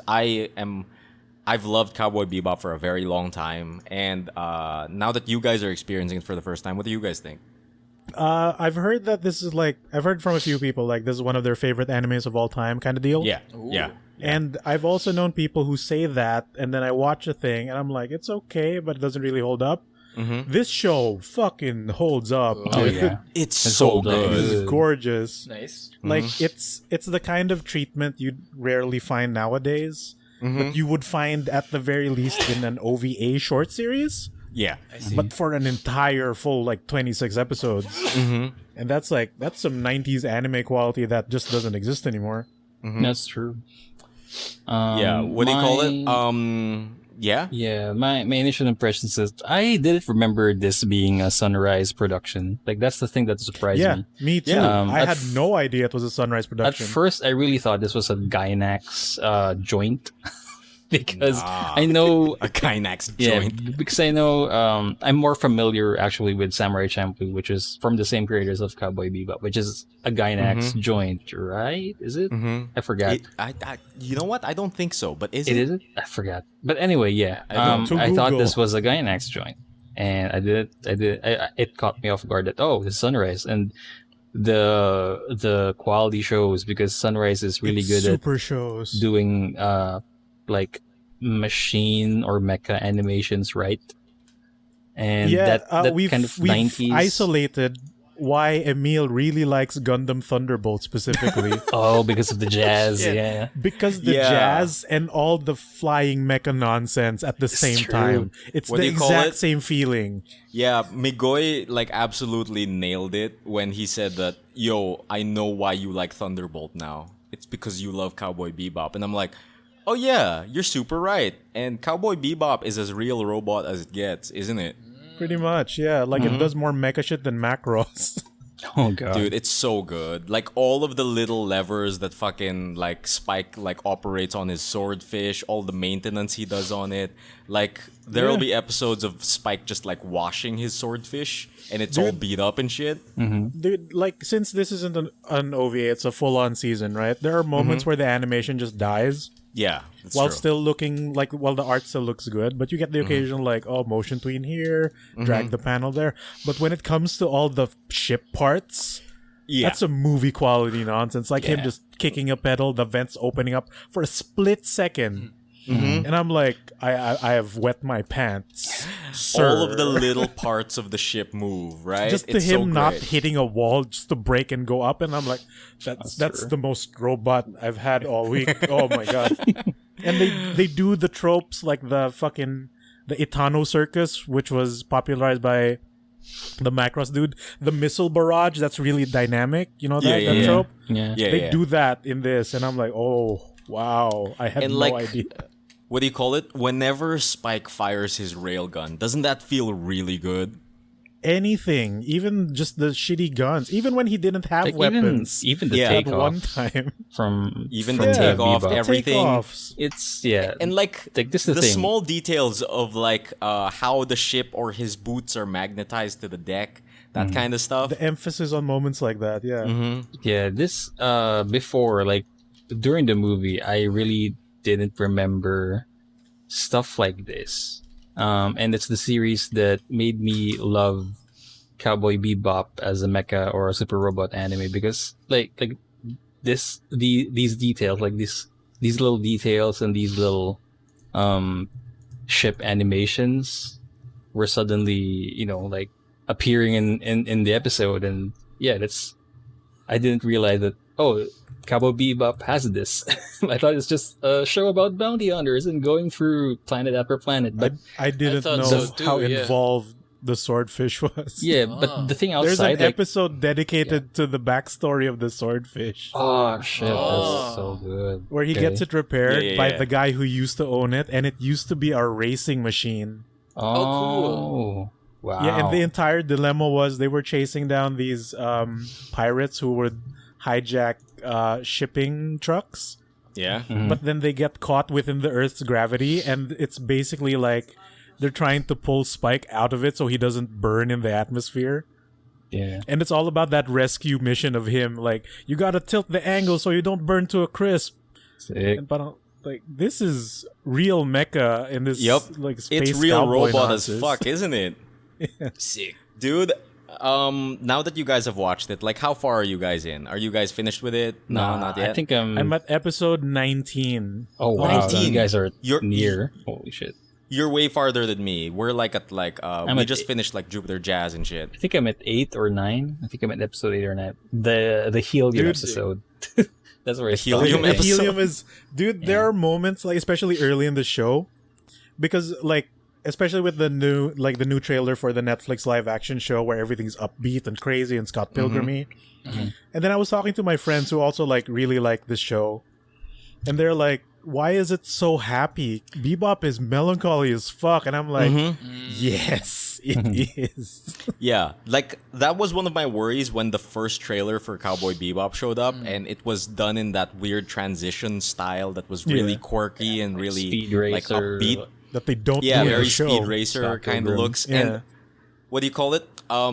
My first thought was, I hope they don't do this for the whole thing, because Cowboy Bebop has its stylish moments, it has its super cool things, Yeah. but for the most part, it's melancholy as fuck, and it's about three broke people who hang out with one another.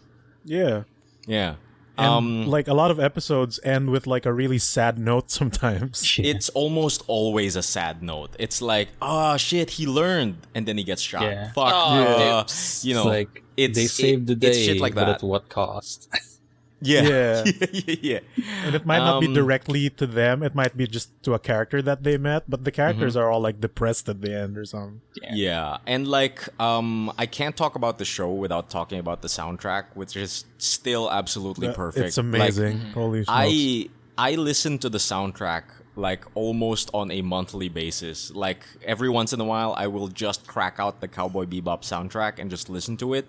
And hearing the actual OST to the show again, just like was like so interesting again, because I've been listening to the OST on its own, and just hearing the songs contextualized to the things on the screen again just feels so good again. And I really think that this is one of the best OSTs ever created for an anime. I mean, it's jazz, so it's automatically good. Yep. Yeah, But yeah, it, you it guys blends really so Song of well Defiance. with the show. you guys really hit the nail on the head on why I like Thunderbolt. Like when Sunrise, baby. when Migoy mentioned that I know why you like Thunderbolt. It's because you like Bebop, and I was just like, oh, you're right. What the fuck? Download It's it. the same tropes. Like it kicks in the quick drums during launch. Yeah, And yeah, then yeah, it yeah. kicks in the trumpets during the hype flight. right? And then the missile barrage happens along with the music, and it's the same trope essentially. It's so good. Like it can make like a quick like fight in hyperspace really hype that only lasts for like less than a minute. But it was so good, right? All the money went into it. Oh man. Favorite characters so far? It's too early, but They're all great. They're all great. They're all though. great.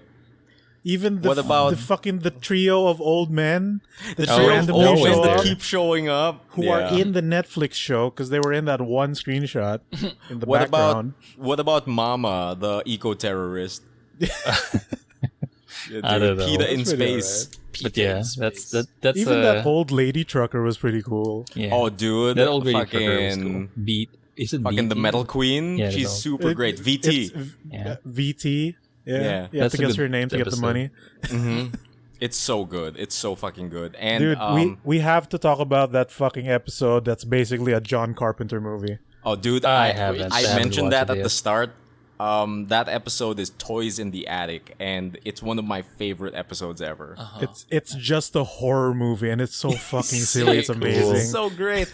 And like throughout the entire episode, there's no music until the very end. Yeah, and boy, you get some Evangelion levels of music near it. Oh, okay. the very end. Interesting. It's great. It's great. Like- It's great. I usually watch an episode or two when I'm eating and like kind of half pay attention because there's a lot of quiet moments, right? When you Yeah, have there to save are. your animation budget. At that point, I stood up from my dining table and sat in front of my computer. Like, this episode, I have to talk about this to someone. This is it's one of my favorite episodes for a reason, and it's so great because you could watch it on its own, right? It has no Yeah, implications without to the other context. episodes. That's the good thing and about it. and the reason it happens is so stupid. It's so great. Yeah, It's so stupid and it's kind of real. it's super Like, real. literally, we talked to Donna the other night, and she told the exact same scenario. Sans the monster, of course. Yeah, But the cause of the thing was exactly the same scenario. So I'm guessing that happened to whoever wrote that episode in real life and But- translated it to a fucking space show. man, like I can talk about fucking Cowboy Bebop all I want, but the main reason we're rewatching this is in preparation for the live action. So I really hope they pull it off. Like I'm super scared at how they're going to portray Vicious. Yeah. because Vicious is such an edgy character. I was about to say He's that's apparently that's- British in the live action. I don't like Vicious in the anime. Yeah, but he's- it was made in the 90s. Yeah, it was Yeah. made in the 90s, and he's like super duper That's edgy. why I'm kind He's the of worried complete then how they're opposite gonna of portray Spike. it in the live action. Think about it. Spike is cool. He's a cowboy, uses guns. Vicious is the most Japanese anime man. Long-haired edgelord jacket, sword. He uses a katana. When Spike pulls a gun on him, he readies his katana like a yeah, weeb. and they somehow end up in a draw when they fight. You know, in Yeah, the most dude. anime way. Like, if there's anything that I want in the live action remake, though, it's Punch and Judy. Do you guys know who I'm talking about? Wait, Punch and Judy? No, Not sure if I- Punch and Judy are Oh. characters that are interspersed throughout the entire It's thing. the Bounty Hunter TV show. Yeah. Oh yeah. I hope it's- they do justice with that. Yeah, I they're the wonder two how they're gonna characters do that that. show up on the Bounty Hunter TV show Big Shot that they watch. Like explaining the bounties in a Yeah. really cheesy way. Like Wonder whenever who- the show starts, fucking Punch goes like, "Oh shucks, howdy! Here are the bounties for today." Dude, and it's like super great. You think they're gonna keep the accents? I really hope they keep the I accents. kind and of hope they do.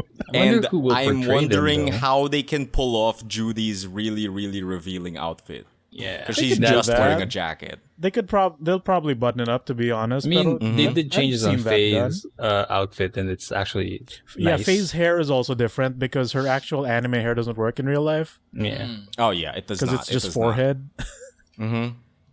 Man, like I just want second- Punch and Judy. The second trailer of Cowboy Bebop, they did reveal Faye's other like casino outfit, and it's just Yeah. it's still sexy. The red dress.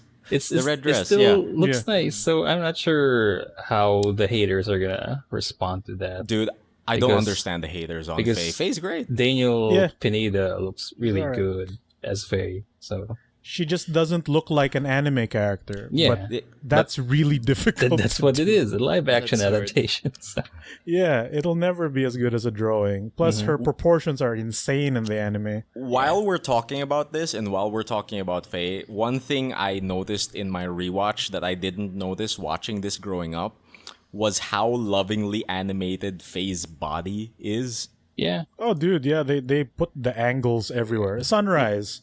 No, and her boobs move like real boobs. You know what I mean? Sometimes they move extra Yeah, because extra And because space. anime, but like she's animated so lovingly. Whenever she's on screen, like when she moves, I'm just like, whoa, they didn't have to do that. What the fuck? Yeah. They paid like there's money in it back in the day. Yeah, that's why it looks like an OVA budget, but in a full-on regular season. crazy. I can't wait for you guys to finish Cowboy Bebop. Yo, Raffy, Yo. any plans on doing this? Hell yeah.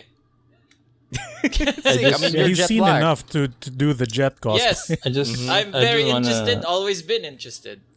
I want. just He's wanna- always been the anime man. I just, no, I just want to say, unreal. Raffy, like we were watching this on. Well, I'm not sure about Emile though, but me and Migoy were watching this on English dub, Yeah. right? Yeah, it's good. And I've swapped a few oh, times. you've swapped, okay, but Yeah, I've been and full like, on. no, this is it's watching very this in it's dub. good.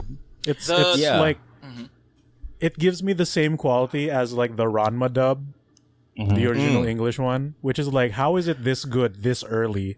Yeah, this is like And Cowboy do you call Bebop's it? even better than that. this is like I'd say. Avatar Um, levels, Raffy. Yeah. I'd say. No, I'm Cowboy down, I'm Bebop. down.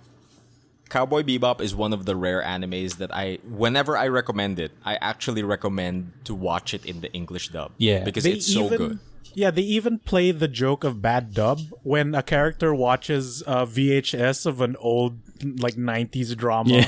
from the ancient times, and it's so poorly dubbed. Yeah, like there's lip syncing Yeah. issues and stuff like Yeah, that. yeah, and it's like people's tones are completely wrong and lip syncs aren't moving, and the guy goes like, "Oh man, there was something about old TV dramas that just doesn't happen today." It's so beautiful. But yeah, I think I have 3 anime that I would recommend watching it English dub, and one of them is Cowboy Bebop. The other one is Evangelion and Golden Oh. Boy. Sweet. And Real Golden Boy, Golden Boy, that yes. is really Golden good. Boy, yes. number one in still. English dub. Golden Boy is really good in English. Anyway, These yeah, are three So, things. Raffy. These are 3 things I wanted to watch. That's I great. guess so. Yeah, Like Yep. the Japanese dub is great, but you know it's Japanese dub, and they're almost always great. yeah. And I I'd think, say Golden Boy is really an exception because compared to the English dub, the Japanese dub is so boring. in yeah, comparison. the English Okay. dub slaps in Golden The Boy. English dub, he just goes 150% crazier. yeah. Like it's really hard to compare. But the Bebop dubs are great either way, but the English one is solid. It does have that 90s anime problem where The audio levels. balancing is an Yeah. issue. Yeah, it is. Where it like is. characters are far, so their volume is low. So you turn the TV up, and then the next scene is like boom. Oh, Yeah. my neighbors are gonna get mad at me now. Yeah. The next scene, they launch the swordfish, and then your Yeah, eardrums are gone. blows out your speakers. Oh man, it's so good. I can't get enough of it. I can't wait to finish my rewatch. And the live action remake is coming out next month, so I'm just hoping Middle for of the next best. month, I think. Yeah, it's going to be a series too, so that's going to be like 10 episodes, I think, the live action. And Could be less, to be honest. it could be less, could be more. But if ever, the thing that's noticeably absent from the live action trailers has been Ed. But Ed shows up fairly late in the series, like episode 9, 10, something like that. I can right? imagine episodes without Ed. There are straight up episodes that Ed is part of the crew, but she's not there. Yeah, she's just on the ship, like faffing about, right? And Like Ayn is more involved sometimes than Yeah. actually Ed. Yeah, so yeah, I can yeah. imagine that. And I'm just wondering because there's so much backstory to all of the characters. I'm wondering if they're gonna dedicate an episode to each of their backstories. Are they gonna focus on Vicious? Are they gonna highlight all of their backstories or what? Like, it doesn't seem like there's enough time. They have to do at least Spike, I feel like. Spike's Yeah. the one that's key Spike. for Yeah. sure. Spike's the one that's key. Especially since they're doing the vicious part, because we've seen the trailer. Yeah, and they did the Episode whole 3 is stained there. glass thing. Yeah. Oh man. Yeah, I'm super excited, and I can't wait for you boys to finish, and I can't wait for Raffy to get started. Yeah, baby. No, I started. I watched the. Did you? Yeah, I watched the first nice. 5 minutes, and then I continued to the first 16 minutes. Wait, what? No. I have a good excuse. I really wanted to watch it. I really wanted to watch it. I really want to watch it and put it into my body. But the thing is, though, a lot of the show can't be because I'm working when in the background. It's not a background show for me. Like I feel It's like not. It's not. there's so much I couldn't do it. mood. There's so much like kind of cowboy western walk up to the bar, pow pow pow, and then like visual stuff before people get yacked. Cause like that was my experience. I was watching, and then he's saddling up to the saloon, and then just guns blaze, and then like I feel like I missed something there. And then I was like, Dude, yeah, you're I missing at least the crazy animation that happens. yeah. So I'm like, I need to devote this. This is a sit down show. Maybe a food Very show. much. A food show. Yeah, I'm Yeah, doing it's it a that food way. show. Yeah. During like food breaks.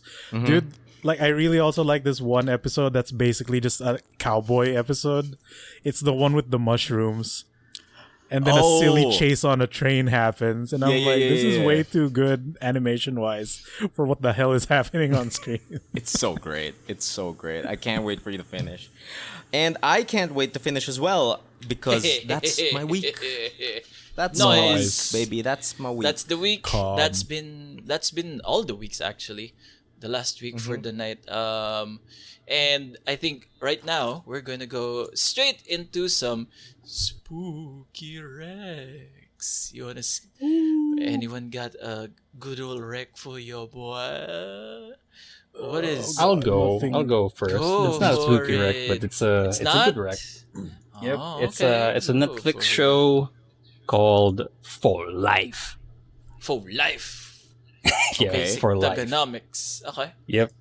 So this is it's kind of this is a hard recommend because it's not a comedy. It's a hard drama. It's a prison drama, and the gist of it is that the protagonist is a lawyer, but he's in prison. So So he's a Suits and prison Break. lawyer. Yeah, suits and break. Yeah. So I see, what happens is that he's been wrongfully convicted. Like this guy's wrongfully convicted, and then he's trying to kind of fight the system. He didn't accept the plea, so he tries to learn law within the prison, and because of that, he has become like the prison rep for inmates that have been wronged. So he's sort of like the attorney for the inmates, and it's interesting. Like it's from the mind of Curtis 50 Cent Jackson. what? It's No way. You should have It's led also- with that. Holy shit. It's based on it's not based. It's inspired by true events. Because I of thought you were gonna say it's inspired by 50 Cent's life. And I I was hope- like, I no, that's a hope so. lie. It could be. But no. Like this is the thing. Raffy. 50 Cent himself is in the show. So this is a 50 Cent. It's a 50 Cent joint. That's really good. I mean, it's not really good, but it's really good because What it's do you a mean? prison drama. No, Okay, you will I like see. this. You will like this. Okay. It has What a do you lot call of. it? Oh yeah, Emile. What is it? Yeah. Like I was just gonna say, Migs sold me on this the other day, and I can't wait to watch it. Yeah, I showed Emile a trailer already, which I will show on the. I will post on the show notes. This is just like Black Lightning, Raffy.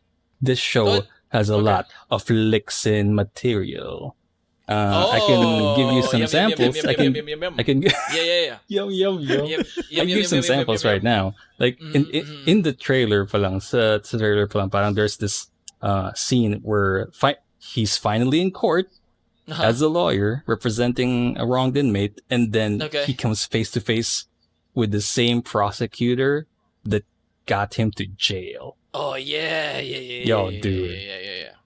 And like the prosecutor said, "How did you get in here?" And then his reply was, "Through hard work and goodwill. What's your method?" And then Sting. I was when I like it. when I first heard it, I was like, "Oh shit, this guy's cool." Pero at the same time, para sinermo na ako. What did I do? But oh man, this like I forgot the actor's name, but he's really good. It's a really nice drama, and you might what's this? You might see some familiar faces on TV. Like there's this Game of Thrones lady. There's also someone from other like Prime dramas. And then there's 50 Cent. So, you know, I know 50-50, but at the same time, it's really good. Like I recommend this to Emile as some sort of like a, like procedural junk drama show that you can watch while you're doing something else. So that's it. That's my rec. For life, gonna wreck it. For life. Is it on the flicks? Yeah, it's on the Yes, Netflix. it is on the Okay, very Netflix. nice. Season 1. All right. I've already added it on my list. I can't wait. All right.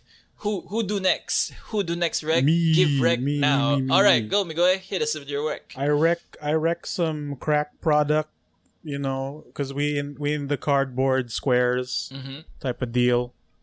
And Migs has also been diving into the Pokemon Celebrations packs. Oh my god. I'm As you guilty of it. do. Guilty as charged. Yeah, see, that's the real guilt, more so than the NFTs. It's not my fault. Big boy. That's just this is straight up Blame gambling. Chad, not Yeah, me. Migs has Don't been put the open up. blame. Migs has been opening up Pokemon Celebration packs, which is the new special set that Good, comes though. with like reprints of older cards or like extended art of silly Pikachu cards. And I I'll was show like, Raffy my cards. It's funny. yeah, I was like, Okay. maybe it's time to partially invest in these silly Pokemon products because I like the game. I hope more people like to actually play the game as well. Because every time you buy these physical products, you always get a code card to redeem the said products On the digital in game. the digital Yeah. game, right? And Yeah. they're also working on a new version of the virtual game, Yep. which will have enhanced graphics and will come out on actual modern systems like mobile phones or consoles and Or the whatnot. Switch. And the word is it will import the current Data. online trading card accounts to the new one. They'll only eliminate sets that didn't have the code cards back in the day.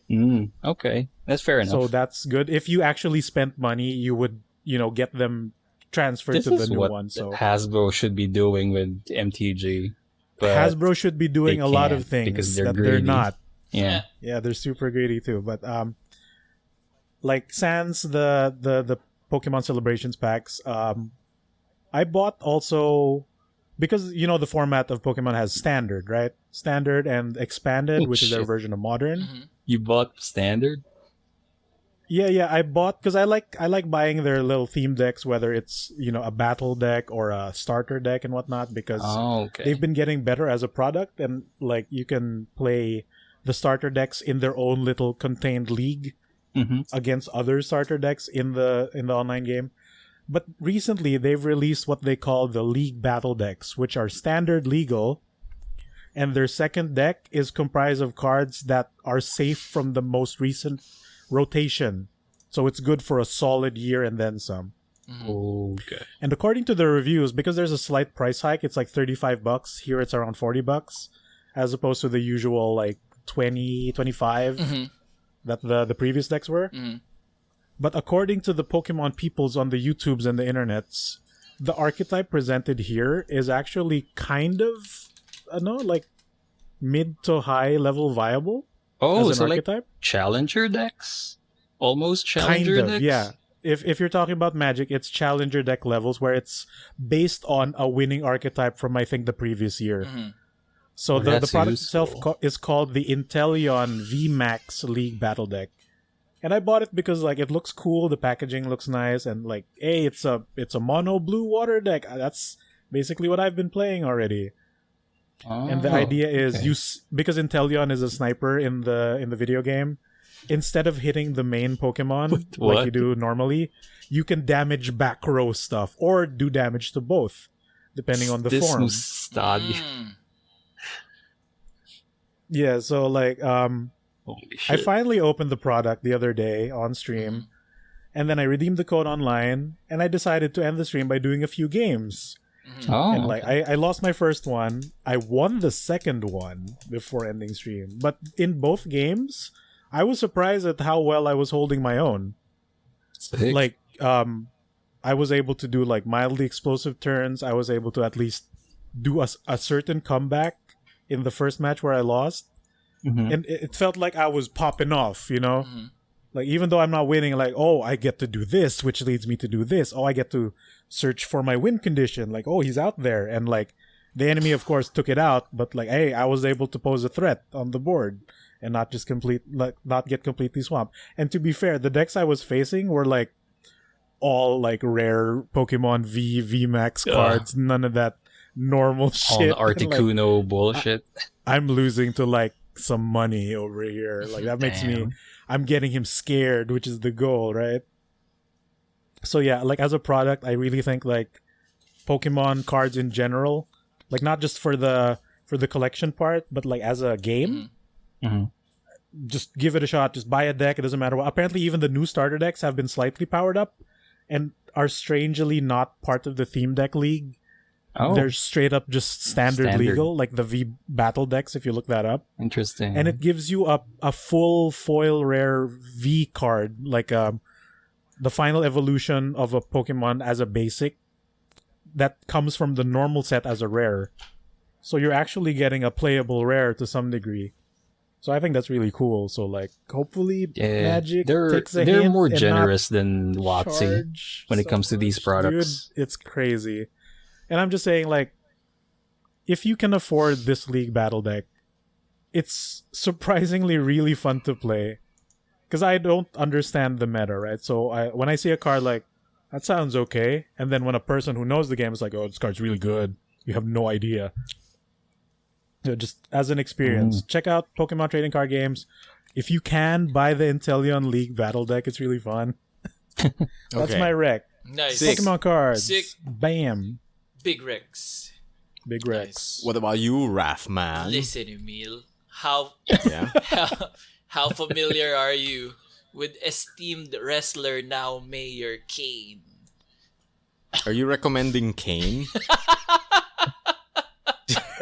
Are you just recommending Kane?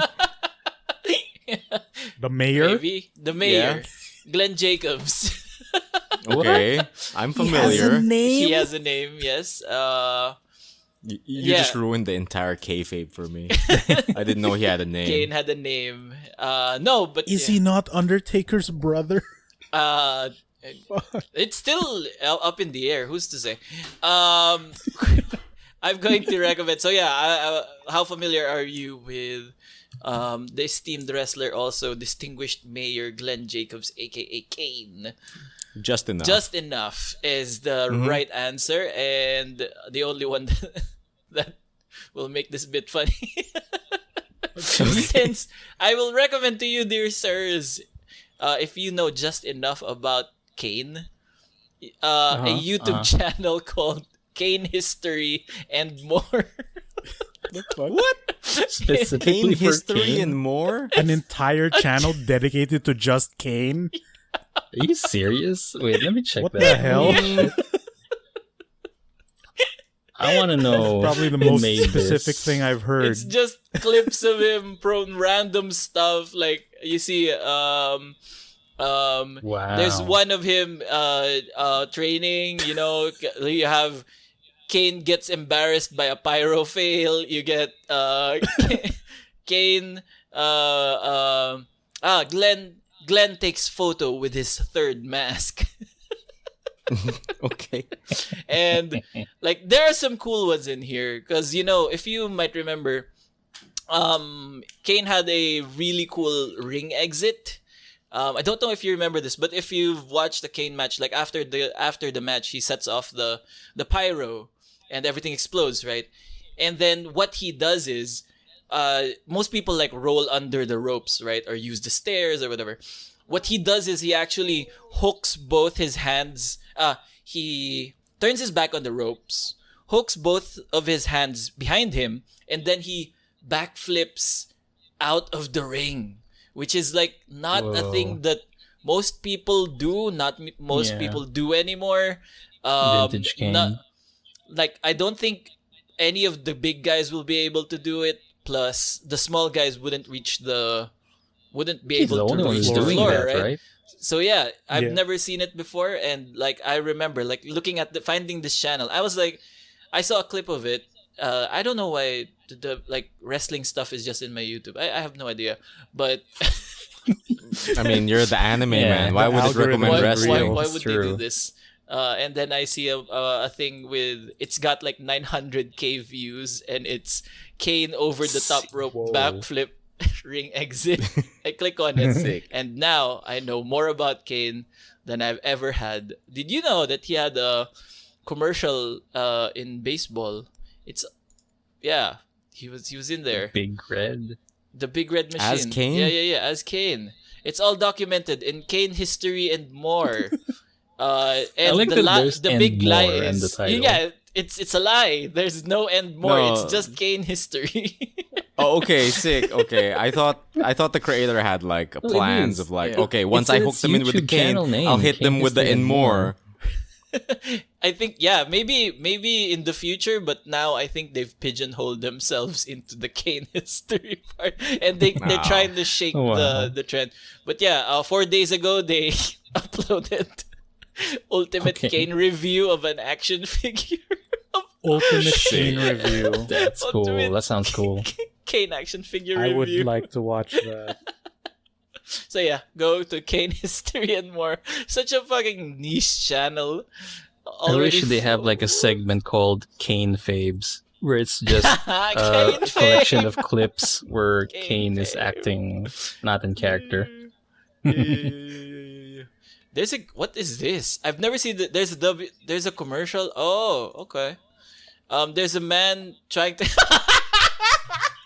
Okay, so are you gonna wreck there it? is a Raph? Okay. yes. There is a 1999 WWF commercial featuring Kane, and it starts off with a guy playing basketball, like dribbling in the room like a Gatorade commercial, and then he Okay. dribbles, and then he goes towards he jumps towards the rim, and he's about to dunk, and then Kane is there, and he chokeslams him. Sick. What the fuck? The biggest denial. This is awesome. I didn't know Holy this existed. shit. Educate yourself. Inform yourself of Kane. Eat your in heart Kane out, history Bruce and Bowen. more. Yep. That's great. This I'm channel gonna is wreck only it. 5 months old. Oh fuck! That's great. Damn, That's okay. great. Sick. All right, there you go. I'm gonna wreck And- it. There you go. Bring us home, Emile. I guess that leaves Yes, me. indeed. So, I will recommend something. I don't know how to recommend this actually because it's not a video, it's not a series, it's not anything really. Is it But- an NFT? No, it's not an NFT. But if ever, I think it'll kind of like piggyback on my love of world building. Okay. Like I mentioned a while ago in Cowboy Bebop, I just love world building and how like they explain the world through various small things and don't directly explain the world to you, right? Instead, they do it through things that are happening in the universe or objects that you see, things like that, that are kind of indicative of how a world is, right? So, what I am going to recommend is a world building project that was created by a man named Trevor Roberts. And this world building project is called Mystery Flesh Pit National Park. Okay. Fuck. That's Yeah. a Halloween. Sounds Yes, like an mystery- NFT collection. Mystery. So, Mystery Flesh Pit National Park. There's no one way of consuming this because it's a world building project that mostly posts on their Tumblr and Reddit. And if ever, I think the simplest way to explain this is that Oh, shit. Mystery Flesh Pit National Park is a world building exercise about a mystery flesh pit. Yeah. No, a literal flesh pit. Yeah. So imagine you're in Texas, and one of the things that has just always been there is a mystery flesh pit, right? Okay. So Yeah. basically, the Tumblr is just full of like things that you can consume to learn more about the mystery flesh pit.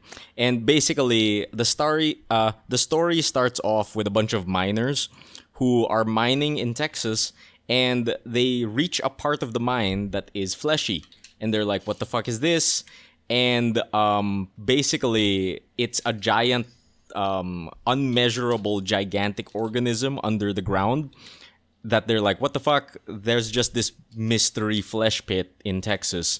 And basically, upon discovering it, the government kind of takes over, and at some point, it becomes a national park that people actually visit, and they build an entire entertainment center inside the flesh pit. Oh. You can visit it, you can have tours. This is so good. This is cool. You can go to the springs in its there's something fucking They turned it into a national park, actually. I am Yeah, they checking actually the turned it into a Tumblr. national park. There's And- Disneyland maps. Yeah, They made Yeah, something that's what it like looks that like. for Flesh. yeah. Exactly. And that's seeing what it makes now, this too. so interesting, because they're not telling the story through a narrative. They're telling the story through objects that could possibly exist in the universe. Like a So, collection of articles or artifacts. Yeah, so some of the examples I can share are probably there is a poster for the Mystery Flesh Pit National Park by the Department of the U.S. Department of the Interior. It says, "Enjoy legendary trout fishing. Enjoy Legendary geotectonic carnal moans. Enjoy backcountry hiking and camping. Enjoy broken philosophy." Shit like that. And it's storytelling that's not your usual. So instead of reading a narrative, reading a paragraph, you'll be reading oh, this was the map that they had for the theme park. Or- Oh, this is the informational pamphlet that they had for tourists. Right. Oh, these are the safety guidelines for all the mystery flesh pit workers. And I think it's just a super interesting way of creating a world, just creating the things that could possibly be in the world. There's even made up ads for stuff they mine from the flesh pit that they use in products. There's Coke Heartbeat or Coke Heartthrob, where they got some fluids from the flesh pit, and man. they put it in Coca-Cola, Jesus. and it got discontinued in 1997 or something like that. Blah blah blah. Real shit that could possibly happen. And it's super interesting. The artifacts include posters, maps, pamphlets, news Memos. articles, memos, things like that. It's just very interesting. And I think the easiest way to consume this is probably through YouTube, because a lot of YouTube creators have been picking up on it and have been trying to explain it in a most digestible way. Yeah. I think the channel that probably does it the easiest way is this channel called Wendigoon. And he has a video on Mystery Flesh Pit National Park. So Sick. maybe that's a good starting point. Yeah. Dope. This is thing cool. is amazing. That's I'm cool, looking. yeah. I pasted a link at Mod Chat about the pamphlet. They have lodging Yeah. and dining options in this farm. Dude. Yeah. It's There's- real they have info lodging and for a dining fictional options. There's a place. Marriott Hotel I and like those. Suites, and the gift shop and food concourse with Hard Rock Cafe and Chili's too. Yeah, dude. Oh, so- there's a Chili's in there. It's Dude, so funny. I'd like to propose a mild experiment if anyone has the time. Yeah. Convince someone that this is a real place. You mean a prank? You mean a prank? A deception? Not an experiment. Convince someone that this is a real place. Give them all this info. You Barney Stinson it or something. Oh shit. Like We're bound to get someone. we just start posting the pamphlets and talk about oh dude, I want to go on vacation. This is the perfect you place. talk about this place that closed down, right? And then oh yeah, it has to closed be- down. Yeah. It has to be someone who's never been to Texas. You think So we they can can't convince disprove someone you, No, right? plus that the points. mystery flesh pit is real? Plus points if they've been to Texas.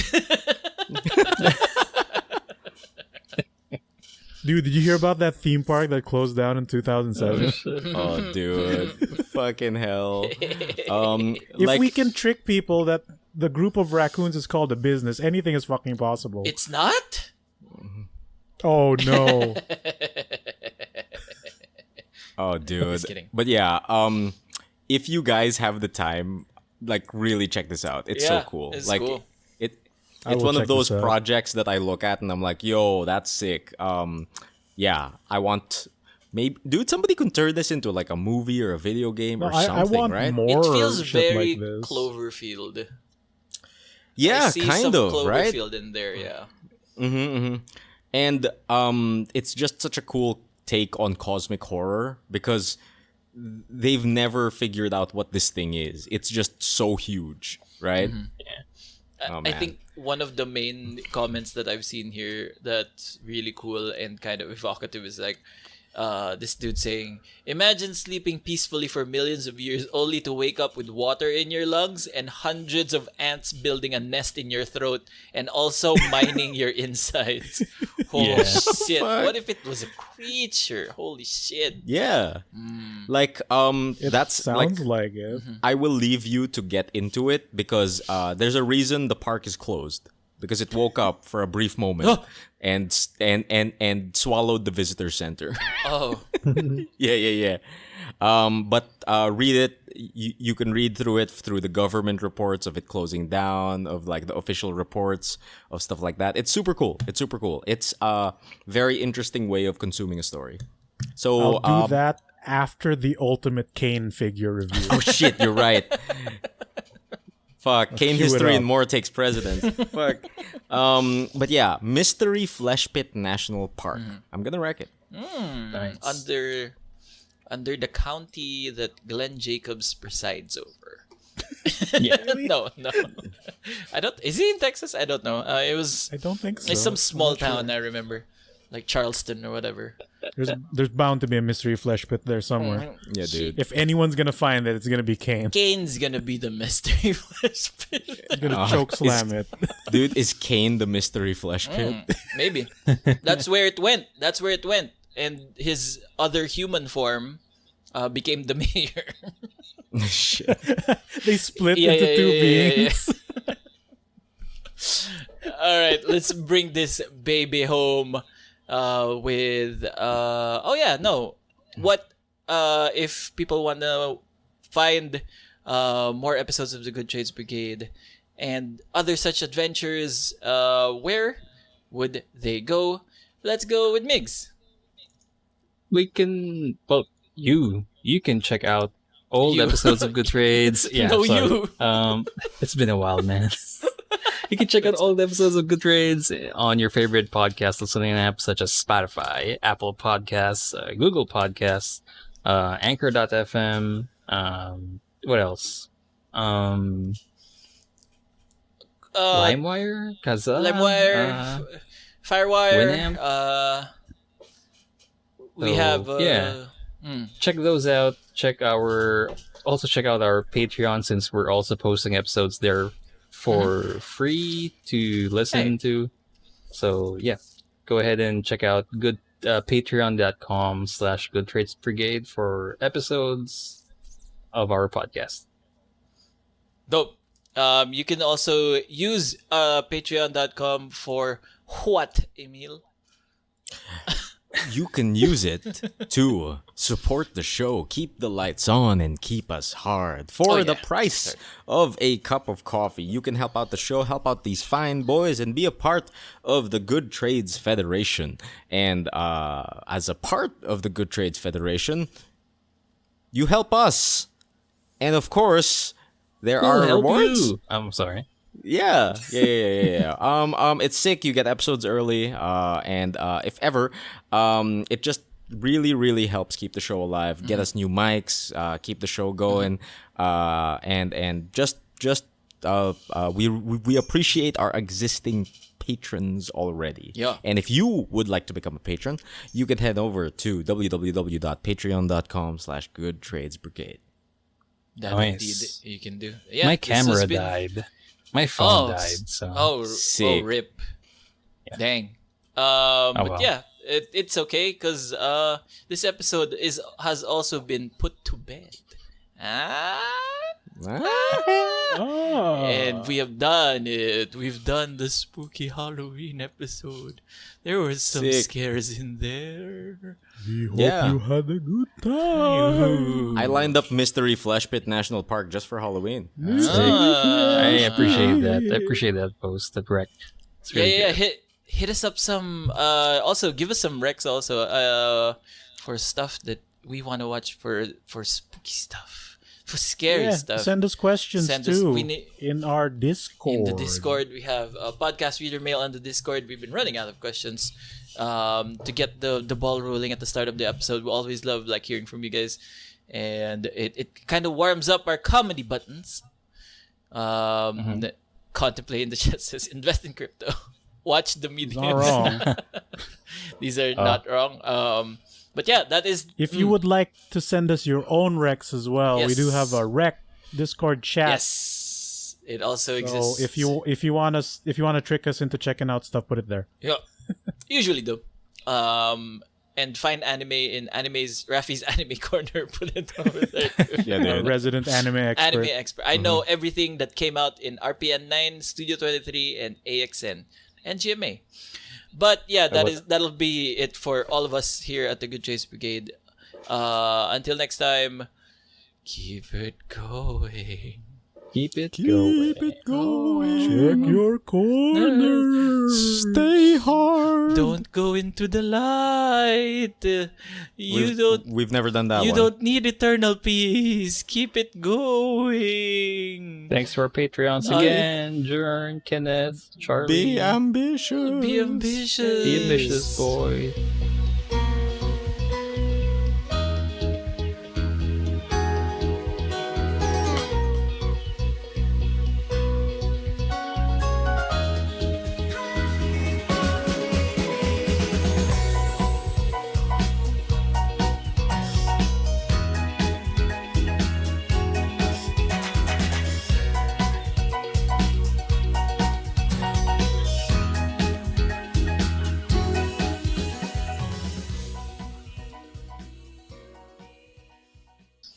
Happy birthday, Dad. Happy almost the birthday. witching Deal hour. with the deal.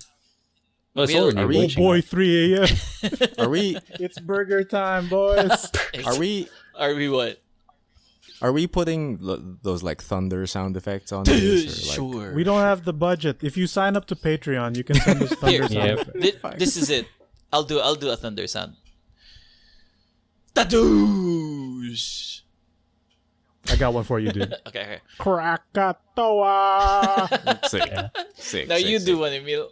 You're the voice actor. Do a thunder sound. Thunder sound. Nice. That's how I would do it. Ciao. All right. We need to make something that uses that Emile Thunder sound placeholder. .mp4. Anyways, All right. is And that a wrap? recording. That's a Wrap wrap? it up. Peace. And recording. Keep it going. Ending the Bye. Friends. Woo-hoo. Bye. Happy Boys Halloween. been vicious. The Bebop.